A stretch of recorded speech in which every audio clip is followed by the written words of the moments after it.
What is going on? It's Obadiah, and today we are back with another episode of Music Hideout, the show where we hang out with artists, musicians, and entertainers in Wayne Jennings' old basement studio. As always, I'm gathered here today with co-host Ryan Poole, who I'll pass to introduce the guest. Well, today on our show, and I do say today because we're doing it during the day, is a special makeup show. We've never done a day show before. We've never now, luckily, my studio's underground, so it looks the same anyway, so we can pretend it's the nighttime and feel good about how much we're about to drink. But today on the show, we have Lil J.Bone. Yeah. And J.Bone's a rapper based right here in Nashville. And I actually don't know that much about your history. We haven't talked, but that's what we're doing right now. So we're going to get to know each other. Let's get it, man. I have two little tidbits. I'm going to mention them up front. We probably won't talk about them up front, but just like teasers for people. Two things you told me I thought were super cool. One is you toured with Akon at one point in time. Yes. Which it doesn't get any bigger than Akon. And E40. Oh man, we need to put auto-tune in post on that. That'll be crazy, wouldn't it? That'll be Akon. And then the other thing is you said you dated Quincy Jones' goddaughter. Yeah, yes, Quincy Jones, if you didn't know, the biggest music producer of all time. That's not produced all of Michael Jackson. No, not Rashida Jones. Okay. He's a little older That's his daughter. That's his daughter. Yeah. His stepdaughter. Goddaughter. Yeah, like That's he was cool. actually Because he is a god. Hey, I'll take that. I definitely will. I want to hear about those things later. Yeah, for sure. But we always like to start with, what are we drinking tonight? We are drinking Hennessy. All right? Everybody knows straight. Like, no chase. Like, everybody knows, like, where we come from. Like in the neighborhood, East Nashville, to be exact. You know, we just grew up, man. Every time, like, we had a get-together or a gathering or something like that, somebody always showed up with a bottle of Hennessy. So it kind of stuck, and now here we are years later. You know what I'm saying? We was consuming it at a young age, but here we are years later. We're still drinking it. So It's an expensive liquor for a young age. Yeah, I know, When I right? drank when I was a young age, it was like, what's the cheapest plastic bottle thing I can get my hands on And you for know- like $8? and they had, like, E&J, you know, Irk and Jerk is like a brown cognac. It's like the cheaper Paul Masson, stuff like that. So, you know, so that's kind of like what a lot of people were buying. But if you're a true Hennessy drinker, you'll take one sip of that and like, nah, that's not Nonsense, it. That's definitely not it. So, Man, that's why I don't even know how does cognac even become like that drink? Because you don't hear about cognac at all outside of that. Nobody thinks like I know, never right? buy cognac. I mean, it's kind of like I said, in our neighborhood, everybody wanted to be cool. So pimps or people that are cool or influential people always talked about, like, man, we drinking Hennessy. So if you ain't drinking Hennessy, so everybody wanted to be cool. It's an image thing, So cognac, you know what I'm saying, was kind of perceived with being cool. So so it formulated like that, man. It's crazy. So you grew up in East Nashville, so you grew up with a bunch of hipsters in record stores? Yeah, man, like, well, I think it was a little different. right. Actually, East Nashville changed in the last 7 years. Oh, man, East Nashville did a total makeover. But to touch on what you were saying, we kind of only had one music store. And for everybody that knows, you know, back then, underground hip-hop Nashville, it's like New Life Records. It was located off Charlotte. You know, that was like the only spot that you could really get, like, Nashville hip-hop. You know what I'm saying? Like, or either that or out the trunk or word of mouth or something like that. There was no real platform, you know, where you could actually get Nashville hip-hop or anything like that. And today, it's still no really big platform. New Life is even closed down now. So, but really back then, you know, coming up, New Life was the spot. That's where you kind of met other artists. You'll be in there. You'd be like, hey, you end up sparking a conversation, come to find out this guy's an artist too. And it's like, so you kind of collab from those type of things, you know. So, yeah. So community out there. Is that still around out there, or now that it's like getting all changed, everything's everyone kind of move away? It's changed. It's changed a lot because like Ryan was just hitting on, they kind of did a makeover with East Nashville. East Nashville was kind of considered to be one of the rough parts. It was like the inner city. So developers came in, they developed the area. The area got a lot of value, and a lot of people out there couldn't necessarily afford to stay or was just happy to get anything they could for their homes, and they kind of moved, and that kind of like really transitioned East Nashville into like historic East Nashville. And so now you know it's crazy. But I have a friend who, I have to be vague, but he had a property in East Nashville that was like given to him for free. Yeah. It was like, I'll leave the details out, but it was given to him for free. Yeah. I don't know what it would have been worth, but you know, I don't know. It was like a small commercial building. Yeah. And anyway, then they sold it a few years ago for like $6 million. Oh my god. Oh my gosh. His property? The land, yeah, they sold that land for like $6 million Oh my to someone who gosh, wanted man. to turn into luxury condos. Did he throw up? Did he go somewhere and bang his head against the wall a few times? No, my friend's the one who got the $6 million. Oh, he got it. Yeah, oh, yeah. okay. He Somebody sold. else might have thrown up. I was like, man, that is amazing. Yeah, it's crazy property values out here. Because like a friend of mine I work with, he said he bought his house for $90,000. Yeah. Like in like 2011, and he said he just got it appraised. It's like 300 now. Yeah, our family house, my parents, cause my parents still live in East Nashville. My dad bought our home for the family house. He bought it for like $40,000. The other day, he got a phone call and they offered him $600,000 for it, and he was like, nah. He was like, I'm just gonna keep letting them go up. And It's only going up right now. I'm not they get to $1 million. He was like, you'll be getting a phone call. Like, That's his retirement plan. So it's like, seriously, That's awesome. So It is. I mean, those numbers don't even make sense to me. It's So as we're from good as San Diego. investing in like a miracle stock. It's like, Exactly. It might have well Exactly. have been Apple. yeah, you know, Yeah, it's probably better returns. it's probably like, East man, Nashville's the Apple. I'm telling you, man. Yeah, the apple of the property South. values. Yeah. I'm telling you, man. That's some crazy value out there. Yeah, my whole life, I always thought, like, I just didn't know how much houses cost. Right. Because in San Diego, I just expected, I'll get a house when I'm older. Yeah. Because Yeah. the cheapest Yeah. house you can find, you can get like a condo for like $350,000 in like not a great area. Right. You know, Right. like that's You're right. the cheapest you can Yeah. get. Houses now, like I just saw that the median house cost in San Diego is over $600,000. My God. That's insane.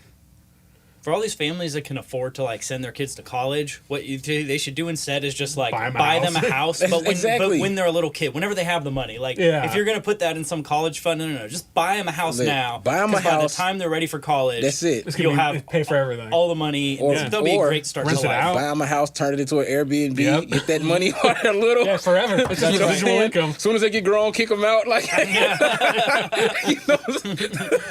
Oh man, but it's crazy. But just to give, like, I don't know if I ever told you this though. I'm from Nashville, but my hometown is Memphis, Tennessee. I was born in Memphis, Tennessee. So my family moved here when I was like maybe 3 or 4. My family actually owned a business. We owned a business in Memphis, and my dad was just tired of. My dad, my mom, my parents are married, and he was just tired of Memphis. He didn't want to raise his kids there because we know how notorious Memphis is for violence and things Right. like that. So Yeah. he just wanted a fresh start. So he just decided to sell his business one day, and boom, that's how we even ended up in Nashville. And Wow. as far as music, it comes from my mom. My mom was a singer. She's from Missouri. My dad's from Memphis. My mom's from Missouri. Small city, Hideout, spelled like Haiti, but it's pronounced Hideout. It's like an hour away from Memphis. And music was always her love. And she was my mom, like in church, she blew everybody away. Singer was her thing. She wanted to make a career of it. Once she started having kids, she wasn't able to. So I guess it's she passed it on to me because the music side is like, I get my musical talents. It has to be from my mom, being that she was a singer. So, and she loves it. She's like, yo, take it to the top, because she couldn't really do it. So when you have to stop your career to have your kids, and then one of your kids have the same talent that you had, it kind of like brings back up those memories. So she's kind of living vicarious through me with it a little bit, and it's just, so it's more a sentimental thing with me too, with the music too. So it's So is that how you got started in music originally? Was it Yeah. like inspiration from your mom? inspiration. I'm gonna tell you. Now, before we get into that, I think we should do a song so those people know at what you home sound like. Know Yeah, what yeah, you yeah. sound like. I'm loving it. All right. Yep. All right. So what are you performing for us? This is a record that I'm working on currently. It is called Level Up, and it's going to be feature another artist right out of Nashville. He goes by the name of Dominate. And what we're gonna do is we're gonna give you guys a little sample of that record right now, man, and see what you think about that. All right.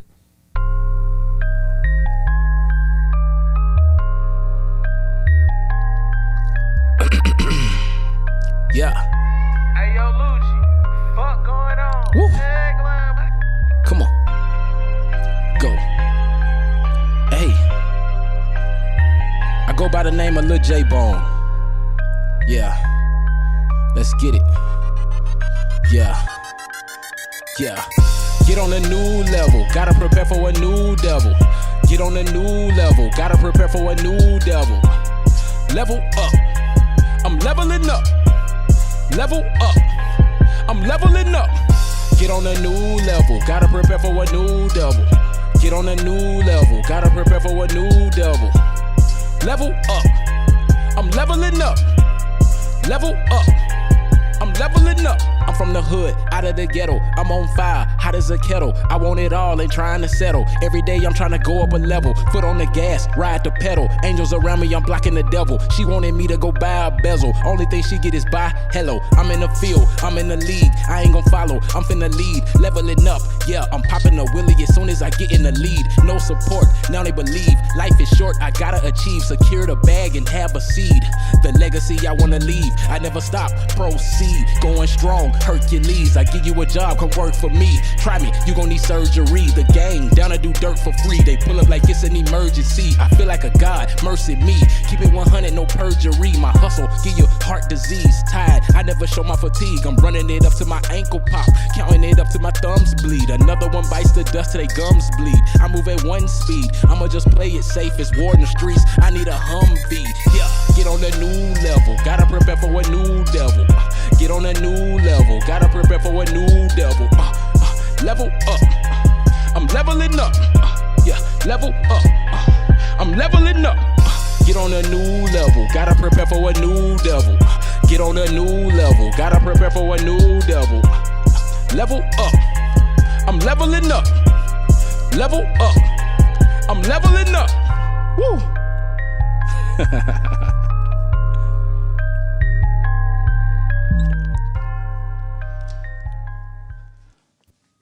All right. Assuming I'm back on here, is the so is that what you guys are working on now? Oh yeah, man. We're actually working on this track right now, and like I said, man, I actually just wrote this song not too long ago. And level up is just basically, talking about when you take it to another level. That means, you start at one place. We all want to progress in life. So leveling up is talking about progressing. And that's the type of artist I am. All of my music is conceptual. I'm not one of these people that just want to get on the mic and just rap about meaningless stuff. Everything I talk about, it means something to me. It's topics. It's reality based. It's just real life music. And I feel like that's how I can separate myself from other artists who might use drug references or women or, gun or gangs and violence and things like that. I want to separate myself and put myself in a total different category and just show people that I make real music. It's not hood references or anything like that. It's just great music overall. So, because that's one of the biggest criticisms people have about anything in this genre is it's talking about it's drugs, the negative, girls, the negative aspect. Yeah, so you and always just having money and pride. And, so you always have to address that. That's one thing is trying to climb out the bottom of the barrel per se in hip hop music. It's what can you do to set yourself apart because of the negative connotations and everything that's on that's shining on the genre right now. So yeah, I guess there has been. Oh, I guess I can ask your opinion on this. Real quick, pause. Corinne, hit the space bar. Click on Pro Tools, then hit the space bar. Then go back to OBS. Thank you. Love it. Okay, so okay. were you about to bring up Kanye? No. Oh, I was. Oh, really? Okay. Do you wanna go out? No, I was gonna say I was gonna ask your opinions on like the crossover that was happening with like Old Town Road or Old Town Road. Which is like when first time I heard that song, I was like, not a fan. This is a whole wait. But do mine first because it goes with his thing. Mine was maybe you could settle the dispute we had here with Brad Sativa. Okay, what we got? We're not gonna be able to settle. We can't tell it. Oh we my can't gosh. tell sides. Here we go. This is just all we can say. Here we go. So you're talking about doing hip hop that's more of a positive, something different than just like talking about the hood and violence, things like that. Did Kanye start that? Well, I'm gonna say no, because we had an era of hip hop called conscious rap, and this era was actually tied to the early '90s. Okay, and this was a genre like, all right, we've had this debates across every platform, and I'm kind of glad I have the platform tonight to actually speak on that. Did you have this debate with Brad Sativa? It wasn't with Brad. It was not with Brad. Okay, you talk like an hour about this was just with hip hop minds. People like me. I have over 20 years experience in this business. Okay, so I've worked with a little bit of everybody. But one thing that does not get talked about enough is the earlier times. What's the difference between hip hop and rap? Hip hop is more of a style. It's more of embracing and letting people know, like, it's more of an era, or it's a feeling like, you know, man, I'm fresh, I'm fly. I want to talk about what's going on in the community. Like, you'll take like the negative things like gang violence or police, and you'll talk about it. Man, the police are killing brothers and doing one for another. That's more hip hop. That kind of transcended into gangster rap. They went to the girls, the guns, the violence. So that's more gangster rap. Hip hopping is just you grabbing a mic and talking about being free and, man, I love the life and things like that. So when we talk about the conscious music, there was a conscious era in hip hop in the early 90s with rappers like Nas and other people like that who actually talked, who had a message. Talib Kweli, Nas, and Black Thought from the Roots. It's so many others had started this. Outkast had a song back in the 90s that was real big called Get Up, Get Out, and Get Something. Don't spend all your time trying to get high. You better get up, get out, and get something. Don't let the days of this life pass you by. This was early 90s, way before Kanye's time. Kanye was still making beats, trying to drop out of college, decide if he wanted to stay in college or not back then. So people just have to be informed with that. This started before Kanye. It was definitely, we can put an end to this today. It was before Kanye. Okay. So if anybody ever asks, you just tell them to go back and research conscious rap. You know, the Rakims, the KRS-Ones. People didn't know KRS-One, his name stands for Knowledge Reigns Supreme Over Everyone. That's a hip-hop guy. He was way before Kanye. This guy's like a 45, 46, 47-year-old. I wish I knew this when we were talking to Brad. Yeah, this would really help my point. so definitely, the conscious era was before Kanye. But Kanye has put his stamp on it. Let's not discredit Kanye. He's definitely put his stamp on it, you know, but with Gold Diggers, things like that, the type of songs that he made was definitely leaning toward that, but he was definitely not the pioneer of it. So you heard it here first. It's not the pioneer. That's not exactly what Brad was saying. Brad's more thing was talking about what do you call it? He called it backpack rap. He's like, before Kanye, everybody was talking about, you know, gangs and violence. Everybody's trying to be hood. Everybody's trying to be gangster. And then Kanye made like backpack rap and all that. Kanye made it popular. Back when KRS-One, Nas, Outkast, and things like that was doing it, you had people that listened to it, but nobody would step out of that shadow and say, hey, I love this. This is my style. Nobody would do that. Now, I will give Kanye that. When Kanye hit the scene, his popularity did make that sound. It brought that sound to the forefront. Kanye had a sound. He had a sound that was just undeniable. So that definitely brought that sound to the forefront. So we can give him credit there. I definitely give Kanye that there. So I'm not trying to not give Kanye any credit. Yeah, you're going to give Kanye. He'll take it. Obviously, right? My whole point was just, I think that how much people are so in love with Kanye. Right. I don't think he's actually at that level. Right. I think he's great. I'm not a big fan. I don't hate the guy or anything. Yeah. I like some songs. I don't like others. Whatever. Yeah. But like, I feel like people treat him like he's this god. Well, and I'm like, he's good. He's a good artist. You know, I'm gonna tell you, I don't like Kanye. So for me to say this, man, it's that was Brad too. It's rare. Like, I don't fuck with Kanye. Hey, it's but rare. You've got to recognize Kanye is definitely a god. The things. Listen, the things. He's been saying that too. The things that this man can do musically, okay? And we're just giving him credit. His songwriting, his producing, his sampling ability, the ear that he has, his arrangement. It sets him. He's almost created a boat for himself, like Dr. Dre. Mm-hmm. And we all know Dre's a god. Sure. And Kanye has created this bubble that you cannot mention top producers without mentioning Kanye. You cannot mention top rappers without mentioning Kanye. So he's created this almost this godlike atmosphere. I mean, and it's undeniable, man. Like, it's just Kanye is definitely undeniable. He's something that we could talk for days. He's this guy because I'm telling you, and we have. he's a rare talent.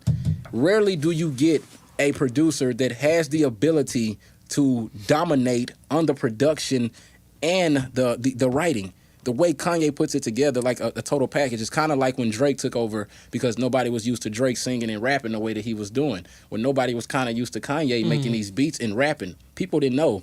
Kanye had been telling Rockefeller Records, which he was signed to at the time, that he wanted to be an artist.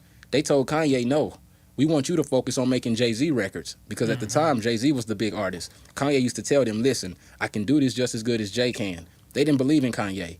And everybody wonders, like, what what's driven him to become this asshole per se, and it's that nobody believed that he can do it the way that he done it. Nobody believed that this man can rap and put the beat together, so it fueled him. Now you have like this almost egotistical guy that said, okay, you didn't believe me at first, and now that I'm here, I'm just gonna make it hell for you as long as I'm here. Because if you look at him, doesn't he carry himself that way? He carries himself like nobody believed in me. And now that I'm making money, I don't care. I'm still just gonna treat you like you never liked me. Taking a mic from Taylor Swift and doing these rash behaviors that he's known for. It's like, what would bring a person to that? I'm an analyst. I analyze everything, artists and all of that. I analyze the culture. And Kanye, they didn't believe he can do it because he was coming behind a great. How do you follow up Jay-Z? You know, and he did it well. He did it well. Yeah. I think part of it for me at least is like, I don't know Kanye personally. Yeah. I've never sat down and talked with him. Right. He might be the coolest, chillest, nicest dude there ever was. He might be. But at least the image people know of him. It's crazy, man. Asshole. It's left field. It's who is this guy? Yeah. Who in the hell let him in the room type feeling. It's like, and for me at least, that really like that makes a difference for me. I'm like, but you don't gotta be like, like for instance, Dr. Dre. yes. When you hear about him, you don't hear that he's a huge asshole. That's right. He's a good guy. That's right. You know what I mean? And I You can don't tell. have to be that. Yeah, you don't. But you can also tell that, like, for Dre didn't necessarily get all of the attention and the shine that he needed with that whole NWA thing. You know, they kind of got attention through saying F the police. So that kind of brings negative light on you too. But they wasn't those type of people. But even though for Dre represented a culture. He represented a coast. Dre was the sound for California. So he tended to defined the entire, you see what I'm saying? 2 decades he of defined music. He defined the eras. But for Dre, he actually had the backing. He had people like Ice Cube, MC Ren, Easy. He had all of these guys backing him. So I felt like his attitude portrayed that. You know, I have a little support. Maybe the industry is not giving me my support, but on the home front, my boys and everything are here. I don't think Kanye necessarily had that. So I think you have guys going down two different roads. You have this Kanye who's going down, like I always say, this asshole road, and I will completely categorize him in this asshole guy. And you had Dre of a more humbler kind of approach because people showed him a little bit more love than what Kanye was getting. Yeah. And I felt like with Kanye, when his mother died, that just all bets is off, everything's off the table. You're gonna really see, like, you're gonna see my pain, you're gonna see it all, you're gonna see my whole life in front of this camera, because before that, he was actually on a pretty good run. And we also have to remember, Kanye was in a really bad wreck too, and he had his jaw wired and all of that, and we don't know. I tell people all the time, you don't know the psychology of anything that happens to you once you are traumatized. So that guy has had it rough. Yeah. You know, I don't give anybody any excuses. I feel like you feel. What I liked about him best when he first came out was he, with the College Dropout, I was like, yeah. I had a buddy who's like really into hip hop, and he's like got me into the College Dropout. Yeah. Yeah. And I wasn't that into hip hop. I'm still not. Yeah. Yeah. And even though I like working with you, by the way. Thank you. You got good energy. Thank you, man. Thank you. But that being said, it's just not my first genre. But the thing that kind of turned me off was a lot of the kind of more violent hip hop, or just people being arrogant and being I got money, I got this. It's over the top. And then Kanye came out with Family Business, where he's just talking about, you know, his auntie and his cousins, and he just like was like, oh, you're being a real person. I love this. And so I'm like, initially what I loved about him was that he was so like humble and down to earth seeming. Yeah. But maybe it's one of those things where, like, a lot of times, like what you were saying with him and Jay-Z and people not believing in him. Yeah. A lot of times people start there, but once they, like, it's clear that they're successful, they're able to, like, fill that hole in their heart, and then they switch to being, like, more of, like, a vocally humble person who's grateful for their place, but maybe he just hadn't gotten filled down. Now, see, maybe he just still feels insecure on some level. I'll say this. The owners of these labels are the ones who control what we hear. So this hip-hop is programming. And it's funny how it's programmed for the fans and the culture to hear the whack guys. It's programmed for us to hear the killers, the murderers, the Chief Keef, the people like that. It's not programmed to hear Common, Outkast, people like that give a message. So it gives. Now, Outkast had a moment. It gives. Outkast had a because Outkast got so big that the programming couldn't stop them. Outkast got so high in demand that the programming couldn't stop them. So you ask a question of, how can an artist like Kanye, who people see as the backpack guy, the guy that brought in this new era, how did Kanye come through? How did he sift his way through? Because Kanye did what most people couldn't. By him having a revenue stream from production, he was able to put his own money behind himself. Because the reason they wouldn't sign Kanye is for the same reasons that we're sitting here talking about now. When you said the way family business, the way he's just talking about normal everyday life, that wasn't the theme that these record labels wanted to push.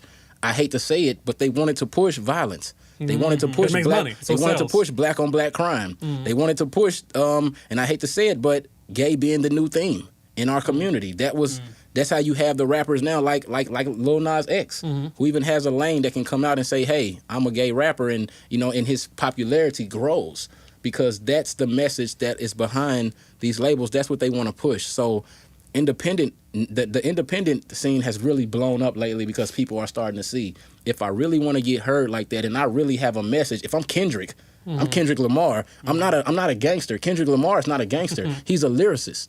Well, at the time, Kendrick wouldn't have been your number one rapper to sign because he's not sending a message out for people to go kill each other. He's actually telling them to stop and think about it. So hip hop is kind of one of these things that it's not like rock per se. Rock, you can rock any kind of way that you want. You can throw a show, you can throw a mosh pit, people get beat up, killed, anything like that, and it was just, hey, they were too drunk and it was everything like that. They knew what they were getting into. A hip hop show happens like that and somebody gets shot, it was a gang event. And it was just, you know what I'm saying? And it's just a negative light that's on it. So it's going to take artists like myself and others. I don't want to sign a deal. My thing is independent. I want to take my music independent. If there's a label out there who will let me be me and be a creative artist, I don't want to be a controlled artist. I would rather struggle putting my music out myself, but make everything back on the back end to give people an actual good message, because that's what we need in the long run. You have to look at the long-term effects of it. Outkast is my favorite group. Yeah. People say, hey, Jay, you kind of remind me of Andre 3000. By my bars, like the way that I spit it, the way that I deliver it, it's like, but that's who I came up listening to. So it goes to show that the culture is giving back in a positive way. It's just the positive ways are not highlighted. The negative things are highlighted, and I just think that until that changes, people will always view hip-hop in a negative light. Now, just like anything, I love rock, I love country, I love everything. Do I like every artist? No. I found the artist that I love. Like, I love Luke Bryan. I love him. He's dope. So you have to do the same thing in any form of music. But if there are not the artists that represent the culture to the fullest, then you don't get that fan base. You don't get to grow it, because it's always seen of, well, man, when you hear, if I play a hip hop song, somebody's getting shot up. And it shouldn't be that way. We need more artists to produce these better. We need better writers, better people, friendlier people, more positive people. We need the love back. We just need love, man. And when you have it like that, we bring people like Ryan. Because Ryan told me when me and Ryan started working, I love the fact that working with Ryan, I'm showing Ryan a new avenue into this hip hop. Ryan didn't know much about it. We started working together. He's like, yo, Jay, I love your sound. So now it's like, Ryan's more open to like maybe checking out a hip hop record. You're like, Ryan, check out this record. He'll be more in tune now, because like, hey, I work with guys. I kind of seen the better side of hip hop, and it's like, we need more examples like that. You know, we gotta have those. Without those, you can't grow any culture. So and it'd probably help if there were some companies who want to put some money behind it. Exactly. That would definitely help too. So. This whole topic, I think, is part of like a bigger discussion, and it's kind of like one of the problems with social media. It's the problem with like news channels these days. Yes, sir. It's the same problem. And so I took a journalism class. Yes. Like when I was 14. So I'm no expert, but like I'll always remember they took us through this list of what they call news values. Yes. And the news values are, one of them's proximity. Did it happen close to you? Yes. One of them's violence. Yes. I think violence. If it's not violence, it's conflict. Maybe they call it conflict for that, because conflict can encompass a lot of things. It could be violence. It could be anger. It could be shouting. It could be, conflict. Because people want to watch it. Yeah. Right. Yeah, man. Another one. Man, what would another one be? Another news value like that?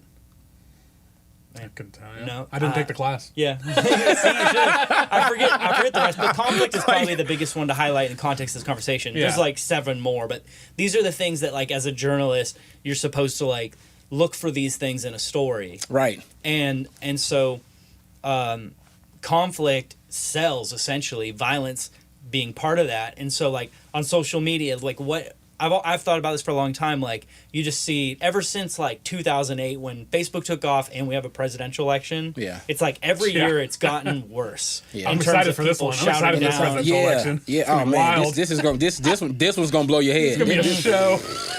It already is a show. This one, right? Get your popcorn for this one. Okay? Now, I just stopped paying attention to it kind of a while ago. Yeah. Because I just realized I can't impact it that much, and it just will make you feel terrible for the year ramping up. Is that not like watching the news every morning? You can't. I don't watch the news anymore. Man, I had to stop. I had to stop. It's the most depressing thing that starts your day. Mm-hmm. You know? And it's because they're at the end of the day, you have to look at it and realize they're a business. And the way they make their money is by attracting viewers to sell ads. And the hip hop community is no different.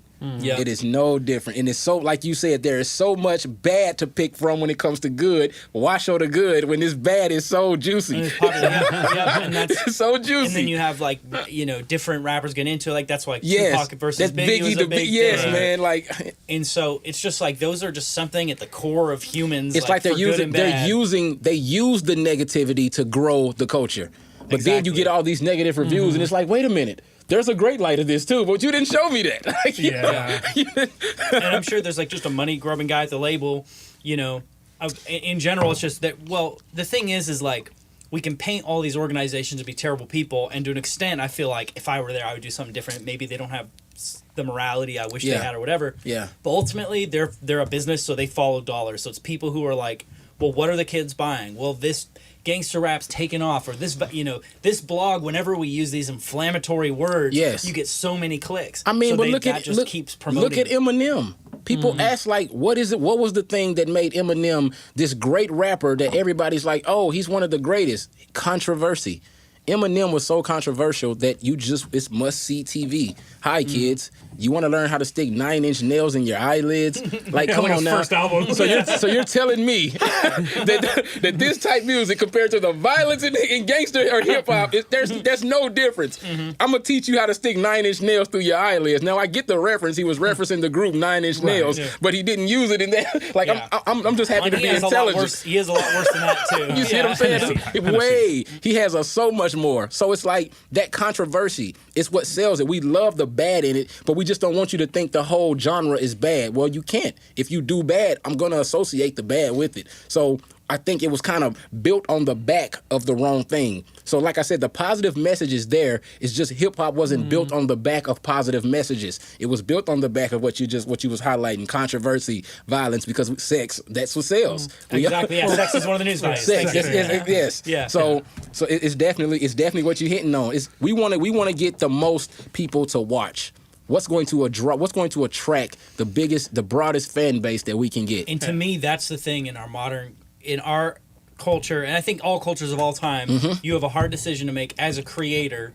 Is do you want to do what's going to get the most attention? Because then you should play to people's base nature.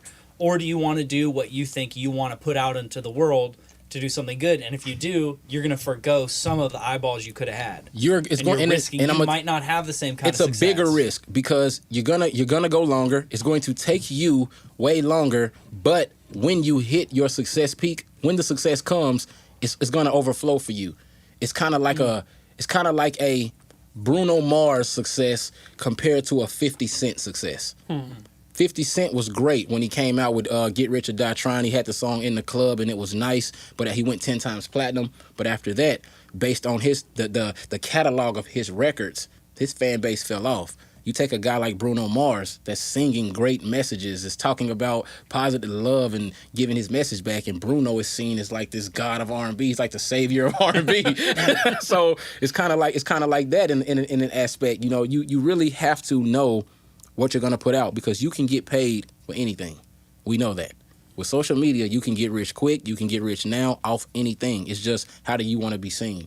And I think a lot of these guys that we see are a small percentage of the people that really represent the culture.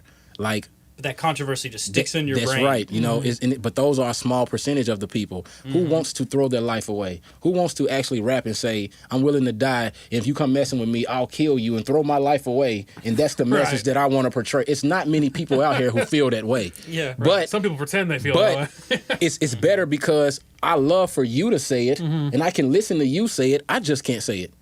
See what I'm saying? And that's another thing that hip hop does. Hip hop, we love these rappers because they can say the things that we want. And we like them for that. Lil Wayne said it. He was like, people love me because I will say what they can't say.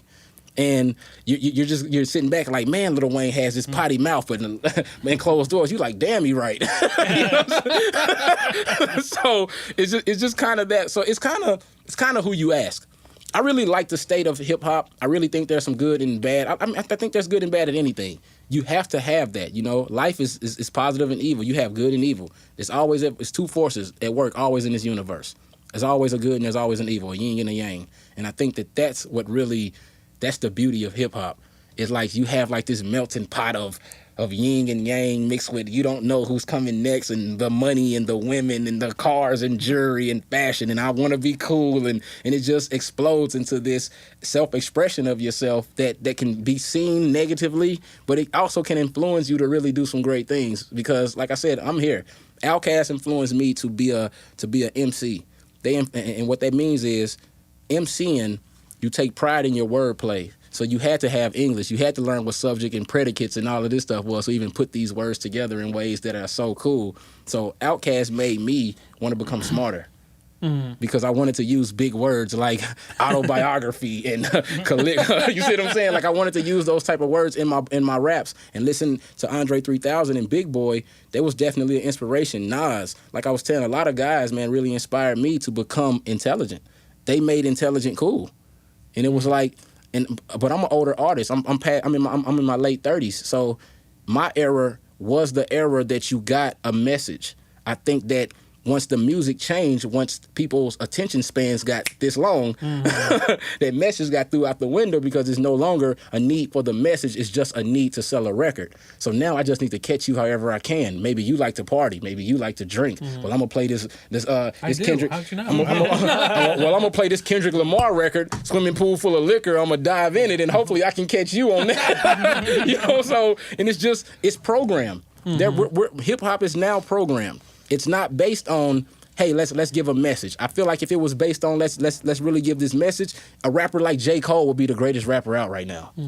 Like, let's just be honest. J. Cole is by far like one of the most lyrically dominant rappers, and he's getting the least promotion. Like, how is that? It's not clickbaity enough. Because everything's clickbait. Yeah, now. you see what I'm saying? It's not clickbait enough. Even outside, like everything from news, what you see on everything, anything almost promoting is just. And it's also like you guys was touching on earlier with social media. Man, this thing has become a popularity contest. Okay. And when you have guys like Drake, and I'm seeing Drake as a Raptors ambassador and everything like that, now people are running to Drake, yo, do this type of record, do this record. It's not about the message anymore. So it's really, music is one of those things that you now have to teach your kids what this thing is that we're listening to. Because the artists we are expecting artists to raise our kids, and you're not going to get that. You're going to get a lot of kids learning how to smoke weed, tip at strip clubs. Like that's what you're gonna get if you're expecting music to raise your kids. So, and it's just, I mean, come on now, how many presidential election rap songs have you heard? So like, let's just be honest with what it is. Poke the Chad. Only pick one. So, but that's what it is. So now you kind of have to be a follower. I mean, you have to be a leader. You can't be a follower. You have to be a leader, man. You can't be a follower. And you have to know what it is. Like, I love Snoop and everything like that. And smoking weed, I decided to do that. It wasn't something that anybody just was like, yo, you need to smoke weed or anything like that. I wanted to try it. I did. I liked it. I was cool with it. And here we are. So it's one of those things. I feel like once you're informed about everything, then you can make a conscious decision. Don't let the culture lead you. And that's what I would say when it comes to hip-hop. Accept it for what it is. If a guy's talking about his chain in the car, just accept it for that type of music. Do not base your life around thinking chains and cars are all you should live for. I promise, it's way more out here than that. So, and I thought that was it. I thought it was it. I just a chain in the car. The whole picture. So I have a car.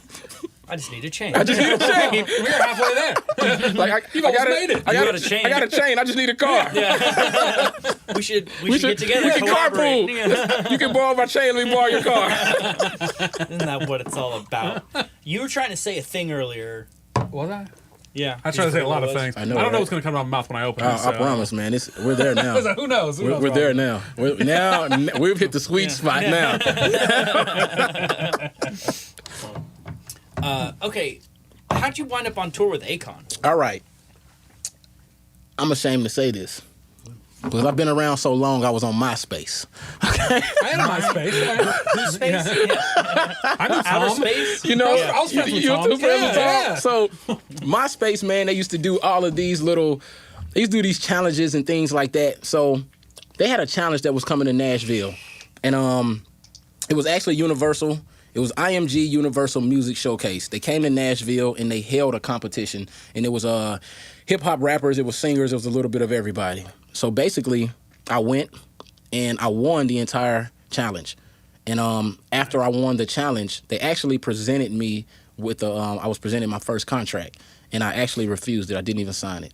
Because after reviewing the contract, Universal and IMG wasn't really trying to do anything that I could do for myself at the time. And I had an entertainment lawyer. I'm telling you, I was educated. Going back to what you were saying, the representation, how you want to put yourself out here. A lot of people sign their life away for nothing. I refused to do it. So my success was kind of hindered. They pushed my success to the back burner. So I get a phone call one day saying, hey, everything didn't work out with the contract. How would you like to go on tour with Akon? And I was like, sure, send me the details. So they shot me the contract. I looked over everything. I was standing to make about 40. Was it like, sure, send me the details. And you hang up the phone, you're like, fuck yeah! Exactly. It was one of those moments like, I'll have my people look at that. yeah, it was like, you play it cool on the phone. You're like, yeah, I'll think about it. I have a lot on the table right now. And you hang up, squeeze it in. You hang up and hit like 3 backflips instantly. So we look over it, man, and it looks good. I'm standing to make about 45 grand, 50,000 off of this, and it's just an opening act. So I actually got in good with the tour management and decided that one of the tour managers wanted me to actually come along with him to set up the actual tour before we even went out to tour. So I was like, yo, what do I need to do? They was like, yo, you got to move to Atlanta and we need you here like next week. So I hang up, I go back to work and tell my boss, F you, like, I'm going on tour. I'm gone. Like, actually Pretty Boy George drove me, him and one of my other partners, they drove me to Atlanta. So they dropped me off. I'm staying with the tour manager. His name is Hollywood. And I'm just thinking like, man, it's crazy. Like I'm living my dreams. So from that day, we bounce around pretty much city to state. We go anywhere you can think, man. I was almost in all 50 states. I've been to Albuquerque, New Mexico, man. I've been to Texas, Flagstaff, Arizona, Iowa. Man, I've been everywhere. So as we went around, we set the. It took us probably about a month to set everything up. So we got everything set up. We come back to Atlanta. Now I meet Akon. Akon pulls up in like a yellow Lamborghini with the doors up. His brother's with him. Like these guys have on the chains. It's like it's him. So, we go out to a bar. We drink. Everybody's kicking it, and he tell us about his artist. He had an artist named Quest at the time, and actually he had a popular song called Top 8. And if you remember MySpace, you had a top 8. Yeah. So, and it was like your top 8 friends. So it was this popular MySpace song. It was called Top 8. Come on, baby, you can kick it. I'm going to put you on my top 8.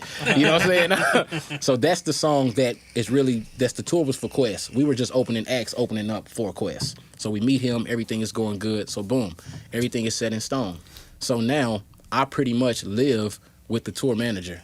His name is Hollywood. Like I'm crashing at his house. Like I'm straight from Nashville to Atlanta to this man's couch. His Hollywood? His name was Hollywood. Is that a real name? That was his stage name. Okay, I was like, no, that's a real name, right? Yeah. It goes by Hollywood. You know, everybody knows him. This guy's like he's a real popular dude. Everything is good. Everything is good. So we leave. First stop we make. First tour. It's Baltimore, Maryland. Now, and it's funny how all of this ties in. I told you I was dating Quincy Jones's goddaughter. But I met her on MySpace too, just promoting music and doing things like that. She hit me up. MySpace has been good to you. Yeah, man. She hit me up and she was like, I could really help your career. We need to talk. Let's talk. So we started networking. I started shooting her songs. She started letting people hear it in the Baltimore area. They was feeling my sound, and we decided that I was going to link up with her at some point. Well, it just so happens I get this opportunity to go on tour and everything like that. And one of the first tour dates is Baltimore, Maryland. She's from Baltimore, Maryland. So everybody's arranging hotels and accommodations and stuff, and I didn't have to. I was like, oh, I already got people in Baltimore.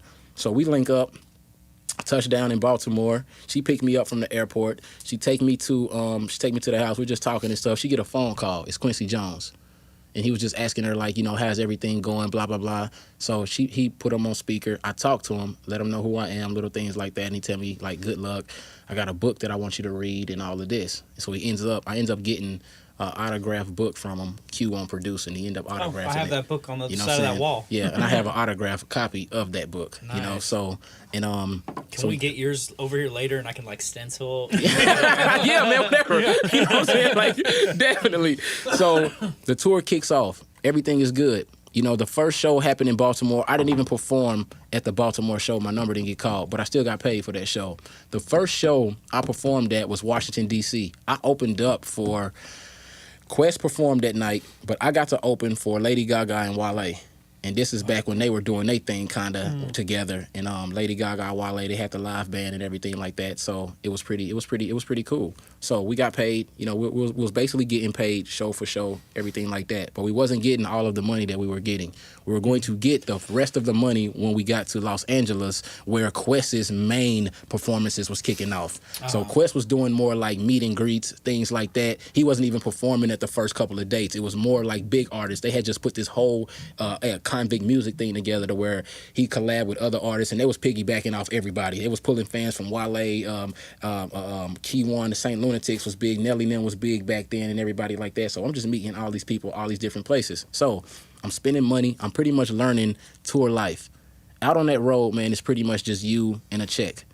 They don't tell you anything about taxes. They don't tell you nothing about nothing. They just cut you a check and everything is up to you. Well, I didn't have any clothes, so every city we get to, I'm literally spending cash like, hey, we get to a new city, I got to buy new clothes. We leave the city, I get somewhere else, I got to buy new clothes. I got to buy everything.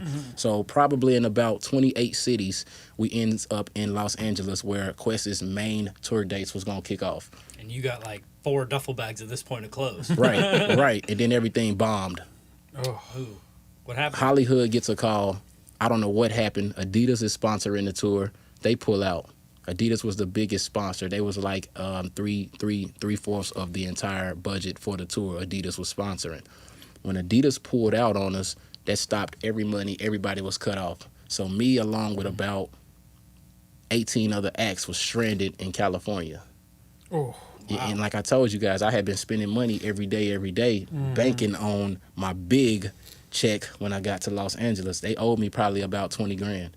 So when I got there, I had made about 20, and I was using all of that because I was still sending money back home to pay my bills, everything like that. And I'm just on the road every night, not just really learning my way. So it's easy to spend a lot of money on the road. You can You're eating out all the time. You can go through it just like that. So I get to Cali, I probably got about $500 in my pocket. Ooh. Just so happened, I had a friend that was going to meet me in L.A. That was already set before I even left Nashville. He was going to come on tour when we got to L.A. So I get to L.A., he fly in. He don't know anything that's been going on, so he's thinking everything is okay, da-da-da-da. He gets to L.A., everything is not okay. So I'm actually with the hotel manager. He's not telling us anything, and it's like our communication. I mean, my I'm sorry, not hotel manager, my tour manager, Hollywood, that I was telling you guys about. Our communication fell off at some point on the tour, to where he stopped telling me what was going on because he needed me to pay for a lot. So he'll be like, hey, I need you to book our flights and stuff to get from Chicago to L.A. And I'm like, cool, because like I told you guys, I'm thinking I'm going to get my stipend when I get to Los Angeles. I don't care what I spend. I'm going to get this. All I'm thinking of is 20 grand cash when I get to L.A., 20 grand cash when I get to L.A. Somehow I give him the money to book our flights. That falls through. So I just lost this money, and then we end up taking a train from Chicago to get to L.A. It was like a 3-day train ride, okay? We get to L.A., they lose my bag. Oh, no. I promise you guys, like, I went through it on the road. I get to L.A., they lose my bag, and I'm like, what in the hell am I going to do? It had everything that I had. Luckily, my friend was flying in L.A. from Nashville. He helped me out. He kind of put us up for about a week. This girl that I had met from Baltimore, Quincy Jones' goddaughter, she's sending me money, you know what I'm saying, to help me stay afloat while I'm in Cali. I end up meeting, but it was funny because I'm going through all of this, but at the same time, I'm meeting so many people. Like I met Cedric the Entertainer's, one of the guys that really helped him get started. His name was Chris Flores. He was really helping us. I met P. Diddy. I was in Cali when P. Diddy received his star on the Walk of Fame and stuff like that. We got invited to his party, and somehow we pulled that off to get outfits and stuff. We was hustling, man. Like, we was really out there. So we run out of money, okay? Adidas is gone. They canceled the rest of the tour. Quest has already flew back. Akon is gone. I don't have anybody's contact number except for Hollywood. Okay? So I'm on the phone. I'm calling all my people. I'm trying to scrounge up money, this and that. And I get a call from the girl that I'm dating in Baltimore. And she say, look, I need you to pretty much just come on back to Baltimore. Like, you can't stay out there. Like, it's bad for you, because I'm going through it, man. It's like we're thinking about, like, we're looking at Skid Row. Skid Row, if you've ever been to Cali, and I'm pretty sure you're from San Diego, so you know about Skid Row. It was horrible, but I was about a step away from being on Skid Row. She sent me a one-way ticket from L.A. to Baltimore, 4-hour flight, nonstop. I ended up leaving. I had to leave my guy. It's like every man for himself. I left Hollywood. I left my guy. It was a breach of contract. I didn't have any money to pay a lawyer to prosecute it or do anything like that. So I basically took everything that I had, flew from L.A. to Baltimore, and started the whole thing all over again. Now, I went from being an artist on the verge of making $50,000 to an artist going back home working a regular 9-to-5 just to get enough money to come back to Nashville. So, and that's what happened. I went to Baltimore. I got a regular job. I saved up. I worked for about 3 or 4 weeks, and took all my money. And it hit me so hard that me and her fell out. We fell out because she wanted the full boyfriend relationship thing. I'm an artist trying to make it. The tour this was my very first major tour. It gets canceled. I lost all my money. So, like, I'm down in the dumps. So we end up breaking up. I leave her and come back home to Nashville and start all over. I got back home and I started my own brand. It's called Primate Incorporated, my own label and things like that. And just from that day, I've been more on the independent side. But now I'm armed with so much knowledge of the business and so much experience that, like, I really know how to move now. So I team up with George. I get back and we start working, and we just been steamrolling ever since, man. And here we are. So that it was the most exciting and. It was exciting and it was sad. The most exciting and saddest time of my life at the exact same time. I was literally having great feelings, and then I was on my highest and my lowest. You know what I'm saying? Right at the same time. So it was really tough. And I felt like that's what made me start my brand Primate, because I was listening to a Lil Wayne song while all this was happening. I'm out in Cali. Oh, by the way, I did hit the dispensary out there, and I got some really good shit. And I'm going to tell you, I'm sitting in the hotel, I'm smoking. It's one of my last few days there. I said, fuck it, let me go to the beach. So I go down to the beach, and I'm just watching the ocean and shit, and I'm listening to this Lil Wayne song, and this line catches me, and he says something like, in the concrete jungle, man, I'm a primate. And it was that line just kept playing over and over in my head. And I just really take, like, inventory of where I've come.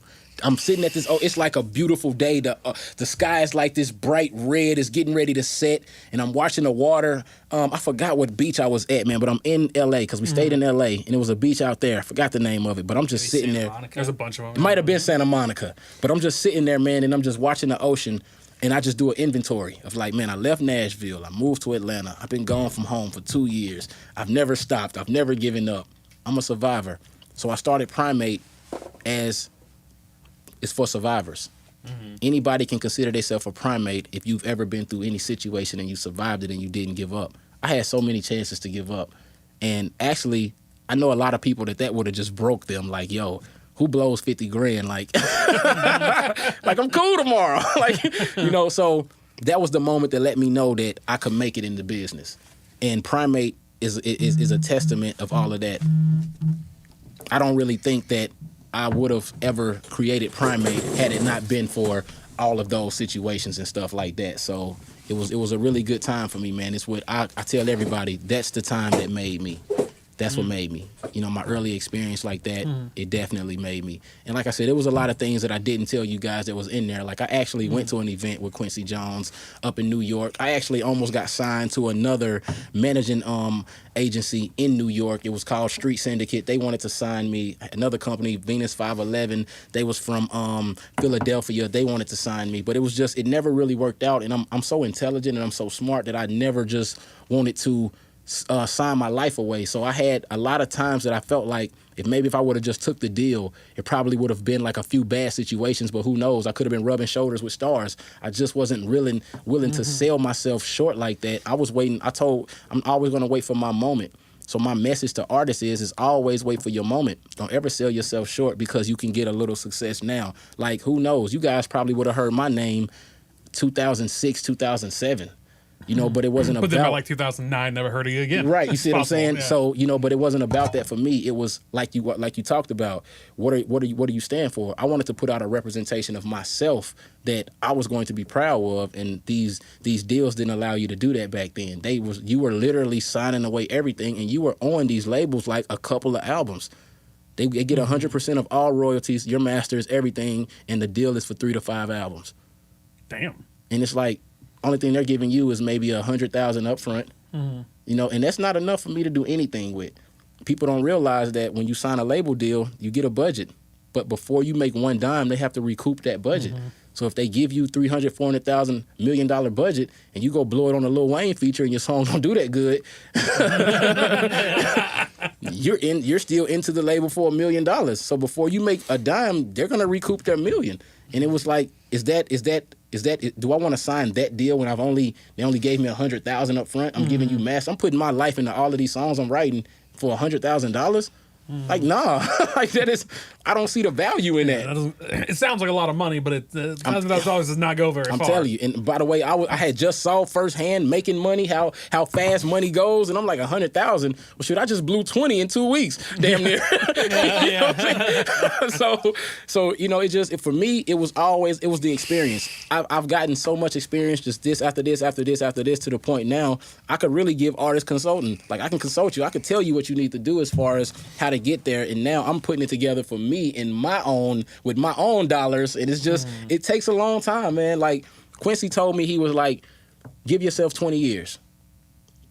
That's a lot of years. Give yourself 20 years until to say that you've mastered the business, because being a musician, transitioning to a businessman involves mastery. First, you have to master your craft. So that means I have to be able to make a song that's so dynamic that it catches you guys' attention, that can potentially go #1 on Billboard and everything. It means you mastered your craft. Right. You're competing with so many people. That's right. Then you have to master the business side when it comes to contractual obligations and everything like that. So he said, give yourself 20 years. Because that's about how long it takes to really become a mogul, a master of what you do. And it's about 10 per, you know what I'm saying, for writing, 10 for, you know what I'm saying, the business side of it. And it's been about that long. We're over the 20-year mark, and I'm now starting to see real results, like, because we're actually moving the right way now. One thing about being independent, it allows you to do anything that you need to do, but doing that shows you what you actually need to do. Because labels give you one direction. You're going to do this no matter what. But being independent, you can try anything, and you actually see what works better than somebody telling you this will work if you just do this. Well, what if it doesn't? Well, I have something else for you. Like, so it takes your brain off your shoulders. Yeah. It's like, and that's the part that was handicapping me. I'm a thinker. So not allowing me to do that is not allowing me to be the most creative that I can be as an artist. And that's the biggest part of any artist that I know, being creative. If you're a writer, and I tell you, you can't write, I'll write everything for you. How good are you gonna feel about singing my records? Yeah. But you can, and you're a kick-ass writer yourself. You like Prince, you know what I'm saying? And then I come give you like a Drake record compared to like this Prince record. You're like, wait a minute. You'll probably sing it for the money, but that's not a real representation of you. So how long will you do that before you just be like, you know what, F it. I'm gonna do this thing myself. So. Yeah. It's kind of how it went, man. Depends how good the money is. Yeah, I mean, you'll do it for a while if the money's good enough. Now, did you get to have much time with Akon, or is he kind of like sequestered off on his own? Akon, man, is like the president. You won't get to him. You may have a talk or two with him. That man is so busy because running his label, being out the country, he stayed out the country a lot too because he was doing a lot of philanthropy work over in Africa and things. Like this started years ago. People didn't know about it. So you really don't get to talk too much to him. Is he from Africa? I think, if I'm not mistaken, I think he is because I was He's reading like up from on another him. country, isn't he? Yeah, I think it's Ghana or somewhere like that. You know, so and now he's over there. He's doing a lot for those countries over there. So you really don't get to chat with him as much as you It's would like you're like hanging to. out with him every day when you're there. Yeah. But like I said, I did recall one good time where we all hung. You know what I'm saying? We hung out and he actually bought everybody drinks and he just really took care of everything out of his own pocket and stuff like that. It was pretty dope. So, and I did meet him. I shook his hand and spoke with him. So it's just when you on the low, when you on the bottom, and people don't acknowledge you like that, man. Like they don't even remember you. You could see him 20 years from now and be like, "Yo, you remember that time?" He's like, "Nah, I just can't recall." Like, so there you have it. Well, should we do a song? Another song? Yeah, let's do it. It's been about an hour and 20 minutes. All right. So I think it's about that time. All right. He's gonna switch everything over for us there. Alrighty, but man. what song are we doing here? Man, we're gonna do this record that I dedicate to all my 420 friendly folks, man. It's not really a song, it's more like just a little freestyle that I created, you know what I'm saying, just for the people that smoke a little, you know, it's a little herbal medication, man, you know, so you can thank me later. You definitely can thank me. You know, and like I tell people, like, this is normally not a representation of me, but it's just something that I love so much, and it's, you know, you have to be who you are. Music is an expression of you. So every song you do is not going to be that number one hit, or it's not going to be this song is going to change the world. Sometimes you just make some records for you.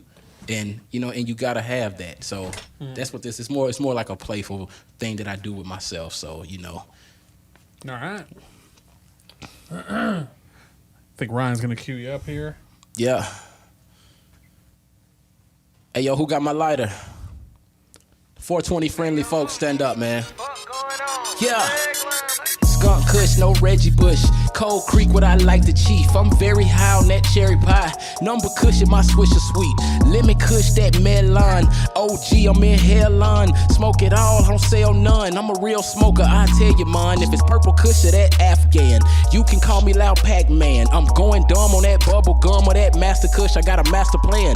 Super sour mixed with sour diesel. Dipped in lean, that's very lethal. Eyes red, looking like a demon. It got me floating like dead people. I'm cushed up on that Irene. Yo, weed brown, not lime green. Northern Lights, I call it high beam. I've been smoking strong since I was 19. Take a shot. Yeah, roll it up. Yeah, do it thing. Yeah, but don't smoke too much. Yeah, put one in the air. Lighten up a pair. I'ma smoke it anywhere. Yeah, put one in the air. Put one in the air. I tell them put one in the air. And I'm smoking it anywhere. Yeah, I put one in the air. Put one in the air. Put one in the air. I'm smoking it anywhere. And I might light me up a pair. Put one in the air. Put one in the air. I told them put one in the air. Yeah. Like I said, man, just a little light something for my 420 people, man. It's your boy Lil J.Bone. You can follow me on all platforms at Primate1, Instagram, all of that, man. I look forward to hearing from y'all, man. Thank you.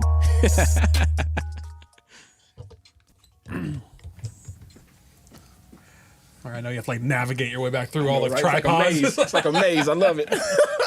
We've had a few times people like knock stuff over. I know, dude. like they're doing it too. Like, oh. They get like real lit. It's like, Yeah. because by this time, Yeah, I'm by pretty, the end of the show.